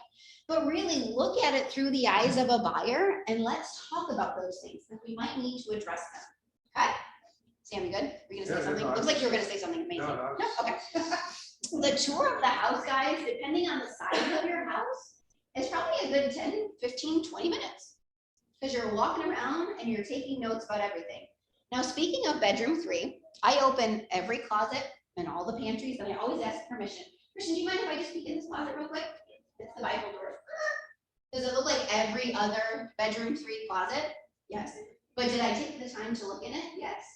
I have heard countless times when I'm interviewing against other agents, the other agents didn't even really look around. Tony, like, you actually took your time to look around. So yes, I know every linen closet and every bedroom 3 closet looks the same. Spend a couple extra minutes and look at them, okay? Do we tour the outside of the house? Yes. Yes, thank you. Jane, how do you say your name? JR, yes. We tour the outside of the house. So yes, you put your shoes back on and you go back outside around the house and then yes, you take your shoes off again. With the seller, yes. Have the seller take you around, absolutely. We talk about the outside of the house. There are 4 critical things I want to know as I'm doing my tour. What are some of our 4 like critical things you ask about every tour? Age of the roof, Age of the roof, AC, AC, water heater. water heater, electrical panel. Yeah. Are you guys having electrical panel issues down here? Every inspector is calling, 4 Point is calling electrical panels lately. So I want to know the age of the roof, AC, water heater, and electrical panel. I ask it every time. Because we get a lot of electrical storms. Yeah, well, you know what it is? Something, I don't know if it's here. In Sarasota, the building code changed at some point, and if your electrical panel's not after this date, you're failing your 4 Point, you can't get insurance. Crazy. Yeah, there is this panel that is a certain brand, and yeah, I can't, that, you have to get a new one. Windows and electrical panels are the bane of my existence in the So life. you said it called, sorry. Go ahead. So you called the critical points, Yeah. point inspection. That's pretty much it, yes, sir. Stephanie. Roof, electrical panel, water, AC. AC, it's a big one. It's hot here. Hot. Okay. So we're walking around and doing the tour. Does anyone have questions about the house tour? Okay. So now again, we're in charge of the process. They're in charge of the what? Thank you, Kayla. In charge of the decisions, right? So it's time for us to take charge of the process again. So my transition script from the tour around the house to sitting down is, Kayla, Sam, thank you. That tour was amazing. Is there anything else about your house that I need to know that I didn't ask you? Did we miss anything? Oh yeah, there was that one thing. Or no, I think you got it all. And I always say, thank you, Stephanie. You did an amazing tour. So my transition out, is there anything else about your house that we didn't talk about that I need to know about? That way we didn't forget something, okay? Now, as we're taking control of this part of the process, I say, Sam, the next thing I'd love to do is let's sit down. I'd love to chat about the market and what's going on. Let's sit at the table. So I just tell them where we're gonna go. Because I'll tell you something, having a conversation in the living room is real awkward, right? Because you're sitting, you're in a dress, you've got heels, right? And all your shoes off. But when you pull out your market analysis, it's out here, like, sit at a table. That being said, have I sat in a living room? Yes. Have I stood at a kitchen island and done it? Yes. But when there is a table available, tell them that you're going to go sit at the table. Now, this is a fun Toni thing, but let's say that this is our table. Where do we sit? In front of them. I do not sit in front of them, Nico, and here's why. Because I used to be a fourth grade teacher, and I feel like when I'm across from them, I'm at a principal's office and I'm in trouble. So this is a weird Toni thing. So I don't sit across from them. Yes, sir. Actually, when you sit across from them, is this next to them, it makes them feel more personal. It could, yeah.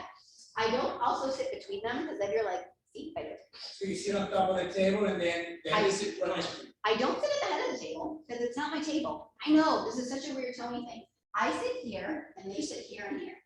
So however your table is shaped, sit here and put them together there. Because that way you can talk to both of them, look at both of them, and point your market analysis towards both of them. So I sit here and I put them there and there. It is just how I'm most comfortable. It's weird, but if our seating is off, I'll often say, do you guys mind if I sit here? Why don't you guys sit there? Think about when you go to closing, like they tell your buyers where to sit, like you guys sit here, I have pens ready for you. Tell them where to sit. Yes, sir. Toni, have you noticed any difference between the way you do it and maybe just them sit in front of you? No, I normally tell them where to sit. I'm telling you, it's so weird. I'm a weirdo. It throws me off if they're in front of me. Like I literally will, I'm gonna sit here. Do you guys mind just sitting there? They'll do whatever you tell them to do. So yeah, it helps me a lot. Yeah, Just but like that's a personal thing though. Totally. Yeah, okay. Yeah, I just lost you. You're like, this girl's now weird. It's fine. That's just the way I sit. So we sit Would you down. like them on your left or your right? Exactly. I like them this way. So I My left. That's my left. There's one. What if there's one that we You sit just like said, this? Yeah, and we sit like this if there's one. Has it happened that it's not, yes? Do I get the listing? No, I'm just kidding. Yeah. This is not that kind of thing, right? But this is just how I feel most comfortable. Okay? Weird, I know. Stay with me. Okay. So now what we do is we've done the tour of the house. We've transitioned. We're sitting. You're drinking your water that you don't want, but take some sips of your water. And then my question here is, Kayla, I know that you and I spoke on the phone yesterday about your motivation and what's going on. I just want to make sure that we're all on the same page. Because I didn't talk to Sam, right? I only talked to one of them, right? So I really want to make sure we're all on the same page. So let's go through it together. Let's talk again about why we're moving. And we get into the motivation conversation. Okay, so we're here. We're going to get into your motivation conversation, which really kind of goes back over your pre-qual script. Your pre-qual script. Oh my goodness, it's getting to the end of the day. So we want to get back into their motivation, but what's different than your pre-qual script is you're going to get deeper. Because we know that Kayla's pregnant. You're not pregnant, right? Okay, God, no. Kayla's like, no, we know that you're pregnant and that you need a bigger space or you two are going to kill each other. Or we know that you got a job and you need to relocate, right? Or we know that you went pending new construction 10 months ago and it's finally ready and like you got to sell this to pick whatever that is. But we've got to get in deeper than just the surface level. And the way you do that is, okay, so tell me more, Sam. Your job starts in New York in 2 months, right? Let's chat about what it looks like should we choose to price your home at a house, if we choose to price your home at a point where it won't sell, what's your plan B? the biggest part that needs to come out of your motivation conversation is what is their plan B? Because when they want to overprice their house, which we'll talk about, we need to bring them back to the pain of the fact that plan B sucks or they don't have one. Because it's going to be one of those two things. It's either terrible or they don't have one. Either Sam's moving to New York without Kayla or oh, we need to lose our, whatever it is, plan B is not good, which is why you're sitting at their dining room table. So make sure you leave your motivation conversation knowing what plan B is, because you're going to throw it back in their face when they want to overprice. And you're nice and polite. Okay? So your motivation conversation, you're going to sit there for a solid 10 to 15 minutes. What also is going to happen is you're going to be asking questions, and one of them is going to be way more dominant than the other one, right? Like you have a conversation and Amber is talking the entire time. And then you need to say, Jared, what do you, I love you, just like, but Jared, what do you think about that? Every time one of them talks more than the other. So please make sure you're including both. Like Sam just gave me a great 5-minute description, but Kayla, what are your thoughts about that? How do you feel? What do you think? So please make sure you're getting both perspectives during this conversation, because one will dominate it every time. Okay? So this is where we're going to sit for a while until we feel like we've got it. Like we understand if this doesn't sell, what's going to happen? Because then we need to get into the pricing discussion. Nico, I feel like you're going to say something. Yes, question. Yeah. Not to derail the conversation. You're good. If you do your pre-listing packet, you didn't review it, you email it, Oh, didn't I check forgot it, you send it, didn't review it. Yeah. How do you go about to just let them know, hey, by the way, this is what you get? Yeah. And this is me and the company. That's a really good point. I totally forgot about that. Normally, when we're touring the home is when I'll bring that up. So we're in bedroom 2, right? And we're talking about whatever. I forgot to ask you, Adela, did you have a chance to review that information I sent over about my team? Do you have any questions about me and what I do to get homes sold? And so I normally ask it when we're touring the property. I'd say 80% of the time, guys, depending on how you show up and that first 10 minutes of that appointment, they've decided if they like you or not. And this means nothing. So the Right? It's kind beginning, of like that you brought it. It's cool that you brought it and it looks good that you got it, but you're gonna get them on that first 10 minutes or so of the appointment. so the listing presentation is is more informal, and the motivation and all the other things after is your formal talk. Yeah, and Sam, we were talking about this on break. I used to have a PowerPoint that I'd be like, this is what we're gonna talk about now. And I've done away with that because I felt like it was taking away my ability to connect with people, because I was so worried about making sure I was hitting all my points that I really just spend that time connecting with them. So you did the traditional way that we've all been taught, and now you do it differently, like what you're teaching us. What have you seen? Has it helped your numbers, affected them? What has it done for you? All of that, yeah, all of that. Yep. Because I feel like it's allowed me to really get to know people and meet their needs at a high level and bring value. And I've stopped making it about me, right? I've really made this conversation about them. And also you get more confident, you know your value, like the experience will give you that confidence and that it's related to that. You know what kind of stinks? This is terrible. I can't even kind of believe that I'm saying this out loud, but I wish more people would ask me what I do to get home sold and why I'm so good. Because I want to tell them about my commercial with Barbara Corcoran. Did you guys know I have a commercial with Barbara Corcoran? I do. It's on my website. And we're on different radio stations. And we have a jingle. The guy from Rascal Flatts, the head singer from Rascal Flatts, sang our jingle. I'm not joking. Like, I want to tell people this because I spend bajillions of dollars a month on all of this stuff. And most people don't even ask me what I do to get home sold. But it grew your confidence that you don't have to. Michelle, it grew my confidence so that I don't have to. Guys, because let me ask you this question. Sorry, we took a little left turn, but it's okay. When do you start showing up with a seller? You know what I'm asking? From the time you talk to them? Yeah, When- pre-qualifying, pre-listing, all those places. They start making their decision about you the minute you answer your phone. So if you consistently, from the time you answered your phone to the time you pre-qualified them, to your how to impress a seller email, thank you both of you, I've already emailed it to you, to when you do that, to when you show up with a gift, guess what? They don't care what you do to market their home. They don't care how many homes you've sold. People don't even ask me anymore how I get homes sold, which is fun, but also kind of sucks. But yeah, when you can show up, it doesn't matter to them anymore. And you know the answers, a lot of answers just at the top. Yeah. I would say, oh, this happens, this neighborhood's like this because you've worked in it so much. Because you've been in Doesn't- there.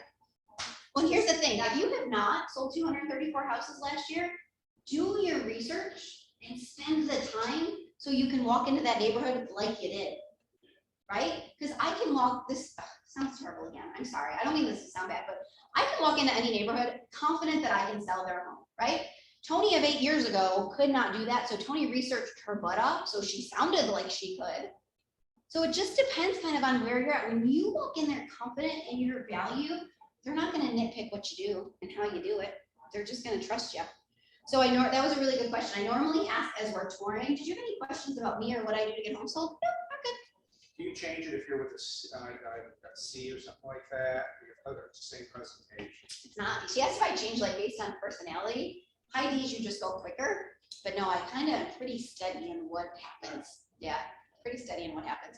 High C's, you'll spend more time here in your numbers. C's still like friendly. She's still like, everyone likes friendly. Everyone likes a friendly smile. Okay, we feeling okay? Yeah. Okay, we're right on time. Okay, so we've had our motivation conversation. You truly understand why you are sitting at their table at a very deep level. My transition from your motivation conversation into your market review and price discussion is this. Okay, so Kayla and Sam, I understand. Is there anything else about your circumstance that we need to talk about so that I can, as your team member, so that I get it before we move forward? So just like anything else about your house I need to know. Is there anything else about the circumstance I need to know? Nope, we got it all? Okay, awesome. Let me ask you this question, Kayla. I know we chatted about this a little bit on the phone yesterday, but what do you guys know about what's going on in the current market? Just ask them about the current market first. And they're gonna say whatever. I read on the news, or I heard it's a hot seller's market, or you know, my neighbor's a realtor and we get postcards every week and they're set, right? So tell me what you know about the current market. And just hear what they have to say. Yeah, we're gonna talk about that. Kayla, I know when we spoke on the phone, you said that you'd like to see your house sell for $500,000. Sam, what are your thoughts about that? And they haven't seen any numbers yet, right? Sam, what do you think? So we transition into what do you know about the market, and then we narrow it down to their neighborhood. You know, what do you think you'd like to see your home sell for? 5? Okay, cool. Let's talk about that. Because here's the thing, guys. It's not up to me. This is my script. It's not up to me to make the real estate market. It's not up to you guys. It's the seller to make the real estate market. You know what you want to sell it for, or what you need to sell it for, or what your mortgage payment is. That all of that doesn't matter. What matters is what a buyer is willing to pay in a market like today. So guys, let's talk about that. That's my transition into going over the market analysis. So before I came over, I did some pretty detailed research. Now in some of our neighborhoods, detailed research takes 4 minutes. It does. Some detailed research takes hours. It's fine either way. I say the same thing every time. I did some pretty detailed research before I came over, and I want to share that with you, which is what we do, what I did earlier. You pull it out, you sit at your map, and you explain what you did, right? So here's the actives, here's the pendings, here's the sold. And then I scroll down, and I get to this. So whatever form you're using, I get to the chart that talks about numbers. And I actually make them talk with me through this. So I actually did some pretty detailed research before I came over about what's going on in your community. I just want to share with you some of the data. Nico, I'm not sure if you guys saw this, but there's one active listing in your neighborhood. Tim, what's that active listed at? That's okay. I know they're so loud next door. Who is that? Yeah, what's the active listed at? 419.5. Yeah, do you know this property? It looks like it's right down the street from you. Yeah, okay. So right now there's 2 pendings. What are the 2 pending prices, Stephanie, right now? Yeah, exactly. There's actually one expired. Kayla, what was that expired at? 447. And then there were 2 sold. Sam, what were the price of the 2 sold listings? 385,000, 392. If you're on the computer, Awkward, pausing, silence. Because what is happening to your sellers right now? They're thinking about what is pending and what is sold. They are calculating. Because what just happened is you just hit them with a whole bunch of data that they don't like. Most times, right? Where's my, Kayla, Old Star student, she said, where's my 500? This is, if you have not noticed, I like to talk a little bit. It was very hard for me to learn how to do this and then stop talking. And I always end up with a sold. I should have done it here. So my market analysis, I'm making up numbers, but my market analysis says the average is 389.6. So the average of the sold, I always end, that's not right. I always end with the average of the sold. So sorry. So Caleb, what was the average of the sold properties in your neighborhood? They're asking for. Did you hear what she did? Did you hear what she did? Guys at home, she went, They will always do something. She said I'm fired. I know. The sellers will always do something. Please stop, end with your sold, the average of your solds, and let them respond somehow. They will every darn time. It was uncomfortable. Nico wanted to talk. He's dying right now. But you've got to sit there and let that sink in. Okay? Awkward. Nico, what do you want to say? Yes, so you have that in the computer, or you, yes, so that's something. I scrolled to it. Got it. Yep, I scrolled to this and we're sitting and it looks like that. So you're really only bouncing between like 1 to 2 pages. Yep, I really do. So I sit at this page here, and then I know going in, I've studied my market analysis. I know which property is most relevant to them now that I've been here. And guys, I call it relevant properties. I do not call it comparable sales. Why do you call it a relevant property and not a comparable? Nothing's perfect. Because nothing's comparable to my house, Tony. I just put in crown molding. Did you not hear me? Do they not think their house is better than everyone else's? But this house is relevant because it's very similar in your features and benefits. Did you also notice what I did is I was doing the numbers? Who said the numbers? You did. No, I didn't. Customer. Oh, The customer said these numbers. So that was an actual role play. Thank you all for participating. So yeah, if you look right here, there's one active. What's the act? Let them say the numbers. Why do you let them say the numbers? Because it makes them do it in their head, accustomed to their head, their own. This is really important. you bring into reality, I mean, you bring reality to that. You're bringing reality to them. This is the hardest part of your listing presentation is sitting right here. Left their mouth. Left their mouth, not theirs, right? You do a lot of talking during a listing appointment. When they can say this, it sinks in more. Say your average of your sold prices, the average of your sold pricing is this. My house is Let an them respond. average. Well, let's talk about that, Sam. So here's what I need to look at, and I scroll. So as I was doing some research, this property over here on Market Street, it's about the same square footage as yours, also has a pool, also has updated kitchen and a new roof like yours does. Here's what I'd love to figure out, because I'm on your team, right? I know you guys said 5 on the phone. That one sold at $385. Help me find $115,000 in value that I can market.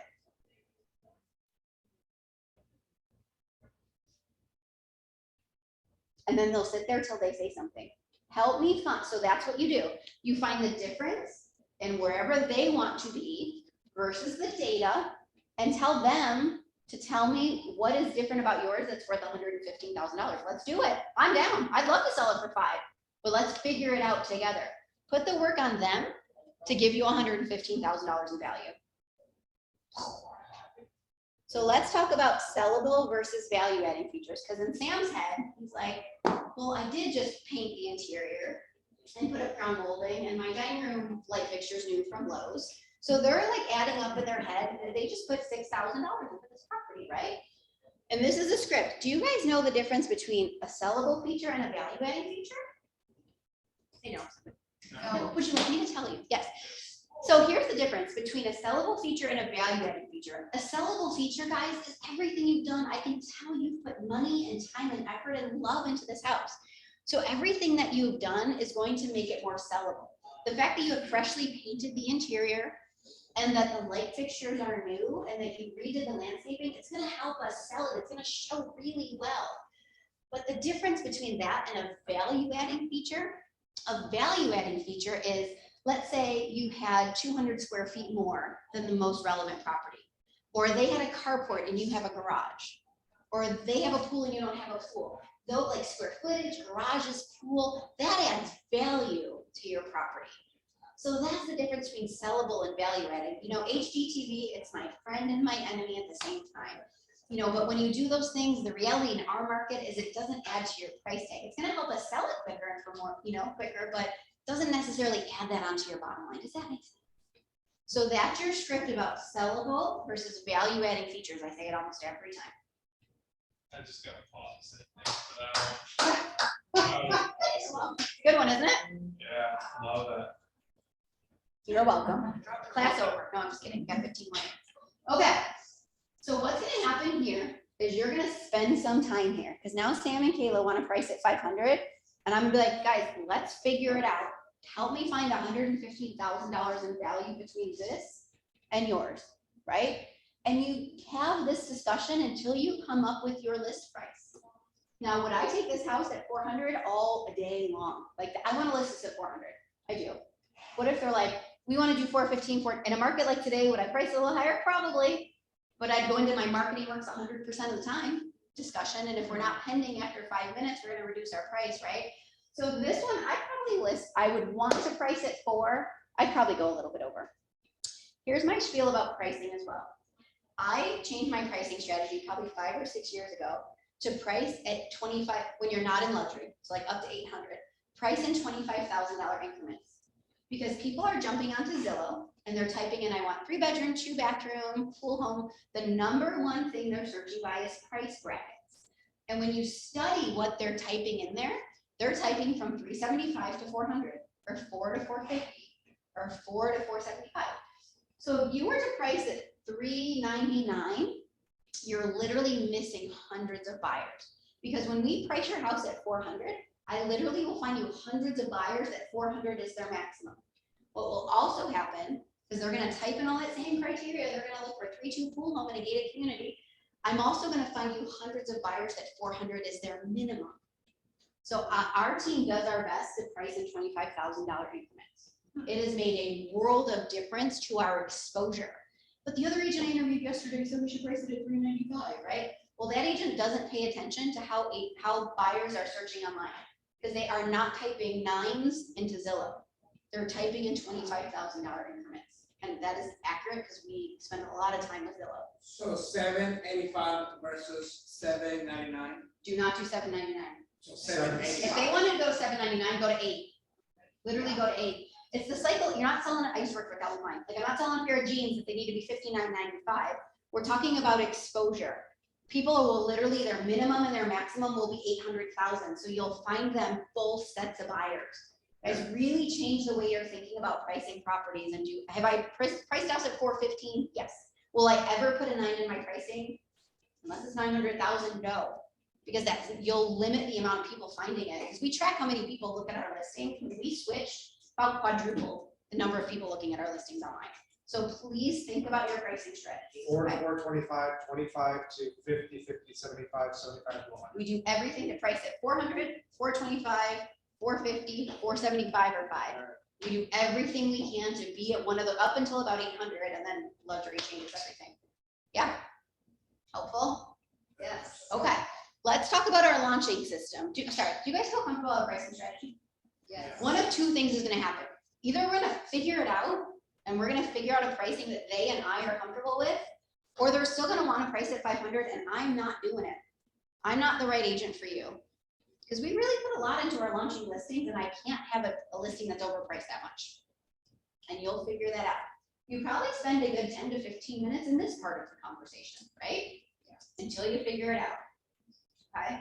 I also want to talk quickly, this is a little different, but about our launching system. So when we take a listing, we always go live on the market on Thursday, because traffic on all those sites about doubles on Thursday.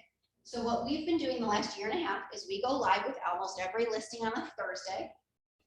We start doing showings on Friday. So we do showing blocks. So you can show at any, and you set this up with the seller, you can show at any time between 10 and 7. So seller, you and the dogs and the kids out between 10 and 7, because we're going to get a lot of showings in there. Agents still have to set up a showing through showing time, but we've made it a go and show. So it's really easy. So my sellers get a notification. They see all the showings coming through, but they're just out from 10 to 7. So we do 10 to 7 on Friday, 10 to 7 on Saturday, and 10 to 4 on Sunday. And then we call for highest and best offer on Monday by 1 o'clock. And what that does is it allows us to get the maximum amount of exposure for your property. Because what was happening when this low inventory started, because we've been launching on Thursdays forever, but by Friday I'd have 20 showings and 6 offers, and I was overwhelmed and the sellers were overwhelmed, and it was honestly really hard to keep track of. But then we'd go pending by Friday and I'd be like, oh, I feel great, right? But then the buyers would cancel by Sunday because they just wanted to tie it up. But then they can't. Did we have a ton of cancellations last year? They would just cancel, and then I'd start the whole process over. So by going through Monday, it really allows us to get the most amount of exposure. People have the time to write a thoughtful offer. We're not rushing through date night to get these executed. So that's when we're talking about overpricing. If by Monday at 1 o'clock, I don't have one or more offers for you, it's either price or condition. We know it's not condition, so what are we talking about on Monday afternoon? Monday afternoon, we're talking about pricing. And we're gonna adjust it that week. And then we're gonna do the same thing next week. And we'll allow showings all week, but we're really gonna, so we talk about pricing on Monday. For kind of our normal properties, if they're not pending through that first weekend, we're talking about pricing on Monday. Because how much of the time does our marketing work? 100% of the time. Yep. You don't pre-write it. Someone asked me that. Do I pre-write it in the contract, the price reductions? I probably should. Can't get any, can't thank you. I don't. Appreciate that. I know, I probably should, but we don't. Okay, so that's our launching system. Interesting, right? You like it? Okay. And you got your office on Sunday night and all of that. It's exhausting. When do you respond on Monday after one? Oh, fun story too. We're not doing that today. Or watching that.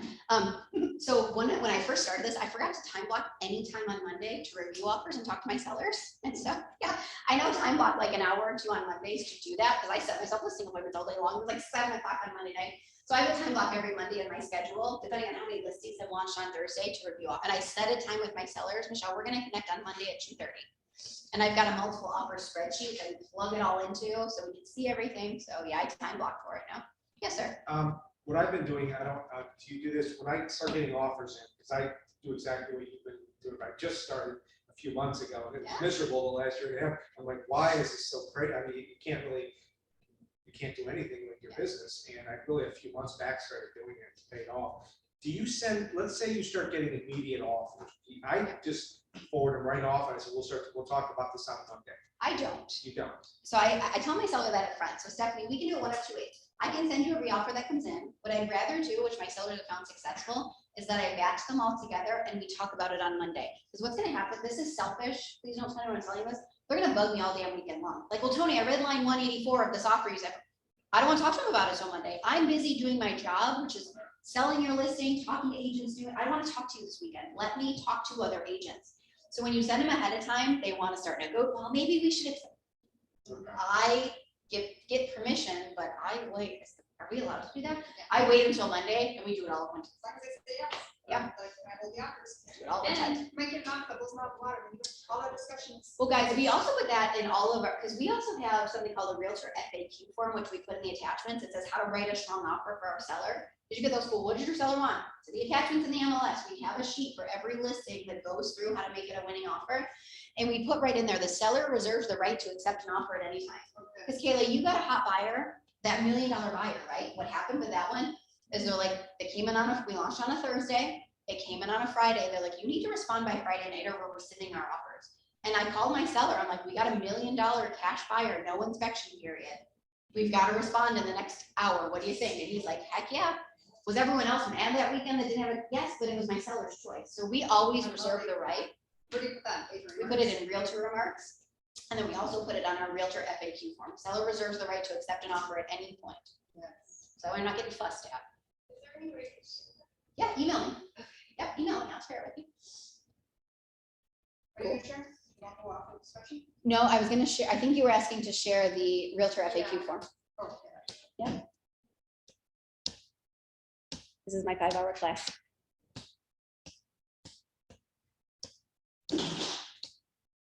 Here's where we are. Nope, not yet. That. This girl is exhausted. Guys, you should, no joke, you should leave your listing appointment exhausted. I'm not joking, because that discussion we had, the tour, all the work you put into it, to driving there, to showing up, to touring the house and taking notes, and your motivation discussion, and Kayla's crying because she doesn't want Sam to leave without her when he changes jobs. And she's pregnant on top of it. To this real difficult discussion when they wanted to overprice by 115th and you had to get into it. When you get to the point of them that they are going to hire you, you should be exhausted. I am leaving this class and leaving every appointment. I'm like, holy Moses, what just happened? And the red truck. Yeah, and then you got to go to your next one for the day. But that's how you really should feel, because this is a lot. They are trusting you with one of the largest financial decisions they are ever going to make, and we take that very seriously. So how are we feeling? Good. Good. Exhausted. Thank you, Michelle. She gets it. Now, we have a couple more. I think class was maybe scheduled till 3. 2-hour class. We have 4 minutes left. Yeah. I'm good. Do you guys have any, is there anything else we haven't covered that you'd like to talk about? No. Do you guys have any thoughts, questions? I will share anything with you. That is the end of like the class portion of it. So I'm going to share whatever you guys need. Toni, I have a quick question. You know, I know you and I have recited the bold listing presentation together and worked on it, and it's got those natural closing moments throughout the presentation. When you have more of a conversational style, do you close them like soft close throughout and then a hard close at the end? What does it sound like? Yeah, I say that a lot. Like, so Adela, when we list together or when you hire me, I say that throughout the whole thing. When we work on this together, when the professional photographer comes over, I literally am just assumptive the whole time that I'm their agent, and that's how my conversation sounds. At the end of this pricing discussion, when we figured out that we're gonna price at $425 and see how the market goes, and on Monday we're gonna talk about it. You know what Kayla said? I'm excited. I feel good about the plan. Do you guys feel good about the plan? Cool. The next step is let's get through our listing paperwork. So I just assumptively talk like I'm their agent the whole time, and then I just tell them we're gonna sign paperwork. And most times they don't tell me no. Oh, we're gonna do the paperwork. Yeah, good question, Amber. I don't do like a hard close. I just assumptively talk about it the whole time. Works pretty well. What do you do when they say no? So they normally, yeah, at this point, they're either gonna be like, you know what, we wanna think about it, sleep on it, that's fine. I don't close every appointment at the one that I'm at. But I really make sure that I've left there knowing what they're thinking about. Are they thinking about pricing? Are they thinking about if I'm the right agent or not? Because those are 2 very different things. And I just ask the question, like, I get it, this is a big discussion. I can't sleep well tonight unless I understand what exactly are we thinking about, because I don't want to leave your house today without making sure you 2 know exactly why I'm the right person to sell your house. So you can totally think about it tonight. What are we thinking about? Because what comes out there is objections.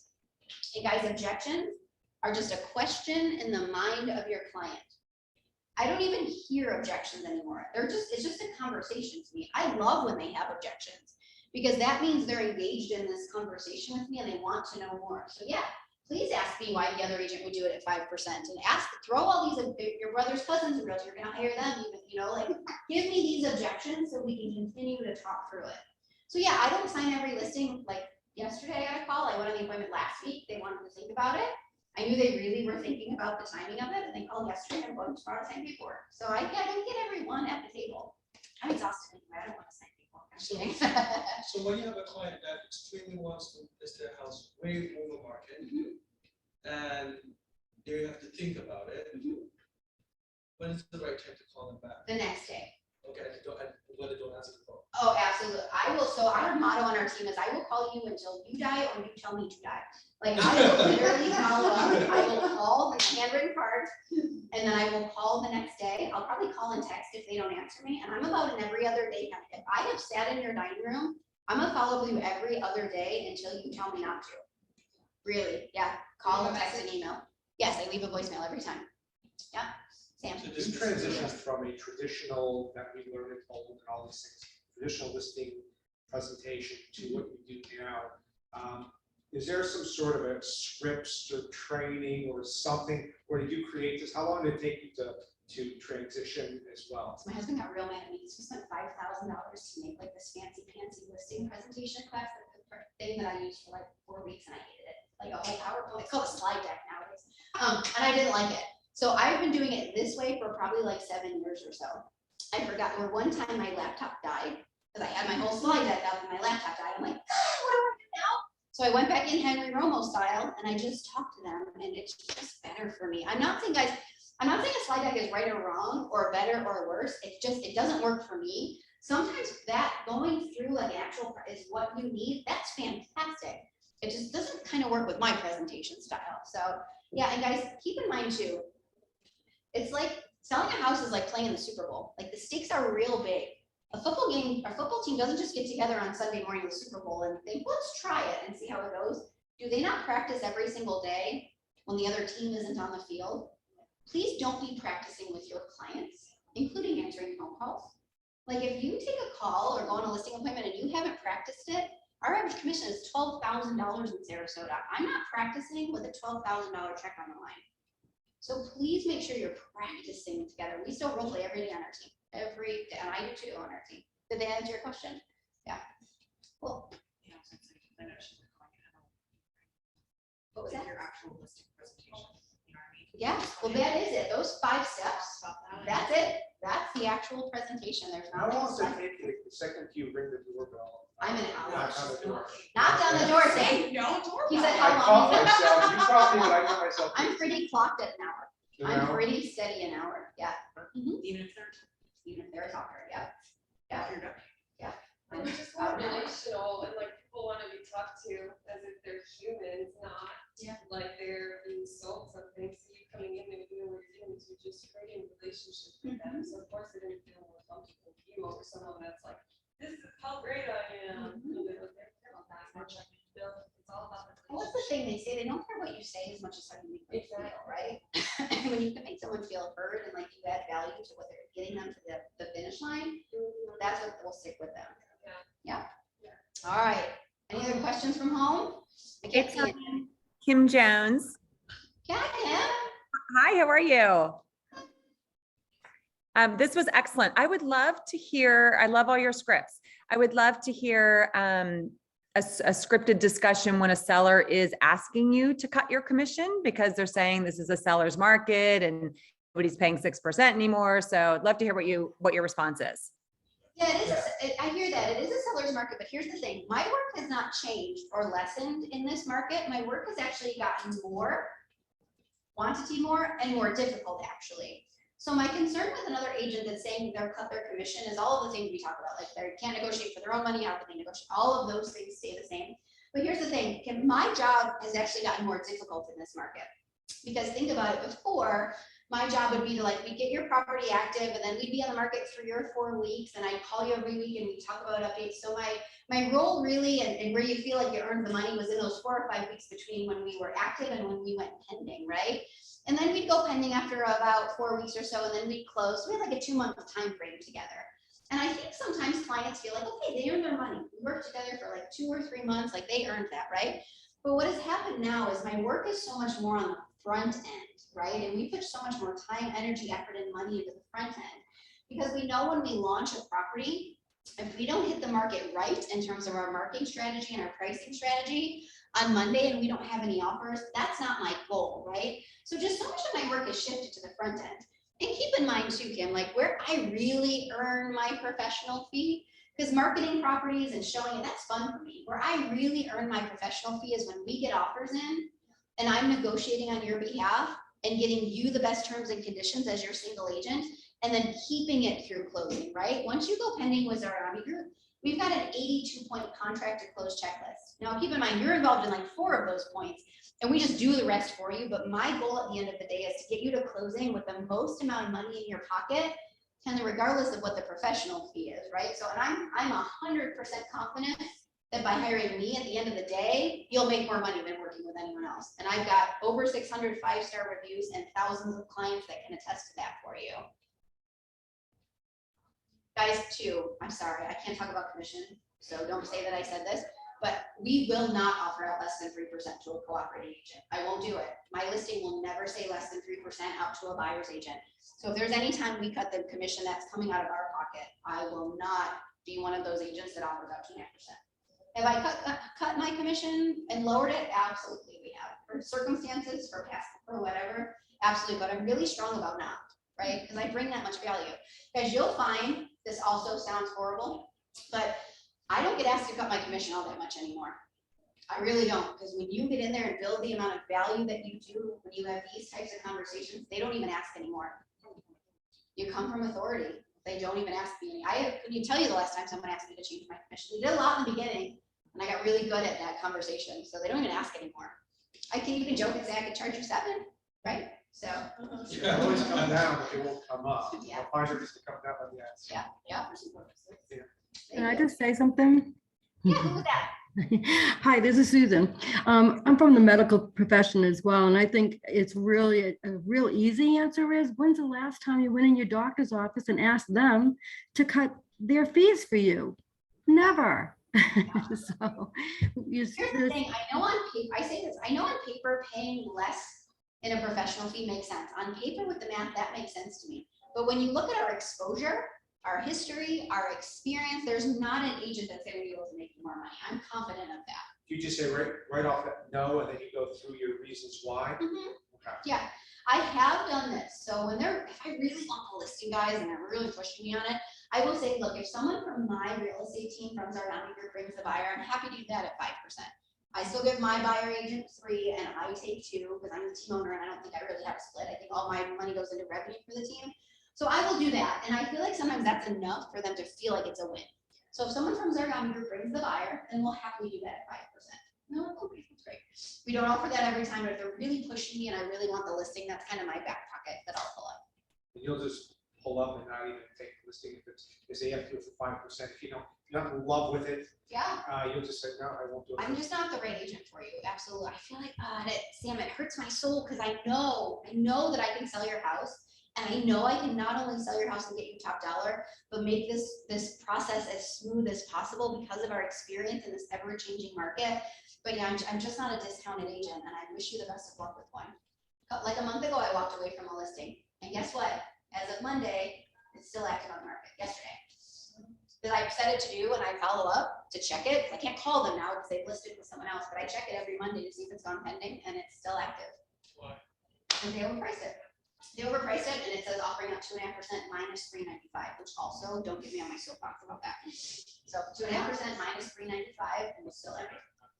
So it's this thing. It was happening in Tampa, you Rutherford, Tampa people. It was happening up there where they would do X and just kidding, they don't do it. But it's coming in from our market from Tampa, where if you charge a brokerage fee, they're making the buyer's agent pay that $199 or $295 or whatever. And we're starting to see it in our market, and it makes me so mad. Have you seen it, Stephanie? Here? How many transaction fees? It's making me so mad about it. Yeah, makes me mad. Yeah. And the brokers charge the agent. So we do, our brokerage fee is $299, but our buyers and sellers pay it. But what some agents are doing is they're having the buyer's agent pay it. So I'll offer out 3% minus $299 so that the buyer's agent, I don't, but that's what other agents are doing. They're paying the brokerage fee. I see it with like one agent. Yes, ma'am. Stephanie has a question. So I read in your presentation about staging. So what do you do do you bring up staging? Oh, yeah, staging, yep. So we have Sarah on our team. She's a designer. She works with our, probably first I found Sarah from the Rutherford. So when I'm at a listing, so Nico and Taylor, Nico's not here, Taylor, what we're gonna do, and you don't pay for this, it's part of our marketing budget. If you like, I can have Sarah come over. She'll spend about an hour and a half with you. We're just gonna go through your house and make it the most show ready that it can be. So I'm making this up, but she's gonna take these pillows and put them here. And she's gonna say, let's take this vase of flowers and put them here. That way, once the photographer comes, we are ready for photos. So I'm gonna have Sarah give you a call today so that you guys can set that up. So yeah, we send Sarah into probably 60 to 70% of our houses to do design consults. She charges $200, I think. And we pay that all day long to get our houses looking really nice. So yeah, we do that for sure. What does she charge? 200, I think. I might be making that up, but I think that's about right. Yeah. I had a thought. It was about stage. Oh, so if we need to fully stage a vacant house, we don't pay for that. That's a seller cost to fully stage like a vacant house, but we'll do design consultations all day long. Absolutely. Because most agents will just say, well, declutter and depersonalize. That's what every agent says. We actually send a designer to your house to spend an hour with you to get you ready. This was so wonderful. I'm glad you liked it. You Appointment. get out of here. You're It was welcome. a wonderful, wonderful. Thank you for coming. I appreciate it. What to do? Watch the recording. Yay, thank you. All right, any other questions? If you guys will do me a favor, if you'll go to zgfeedback.com, ZG and then the word feedback.com. We are always looking to grow, get better. If you would give me a 5-star review and tell me what you liked about the class, that would be amazing. Don't feel like you have to, but you do before I'll let you out the door. Just kidding. It's zgfeedback.com. So guys, our website, which is zg.zarghamigroup.com, you can find a ton of this information on there. Seller guide, buyer guide will take you to our seller and buyer guides, which you can rip off and duplicate anytime. Anything that we talked about today. If you're looking through your notes later and you're like, what did Tony, just email me. I keep less than 20 emails in my inbox at the end of the day, so I'll get back to you. That's the best way to get something from me is to email me. So what we talked about, we can go ahead and go to Zarghami. feedback.com, and go look at a seller's guide and a buyer's guide. So these are 3 different websites. The seller guide will show you the seller guide, the buyer guide will give you the buyer guide, and the feedback is my 5-star review. That's how great I was today. Guys, I would love to come back anytime. This was super fun. I have people that take this class over and over. So Amber, Jared, I want to thank you for inviting me. I'm available anytime you want to go through anything more, but I want to say thanks for having me today, guys. This was super fun. Awesome. Yeah, you're welcome. You're welcome. Whole thing, I know it's exhausting. You guys did awesome. Yeah, she can totally ask another question.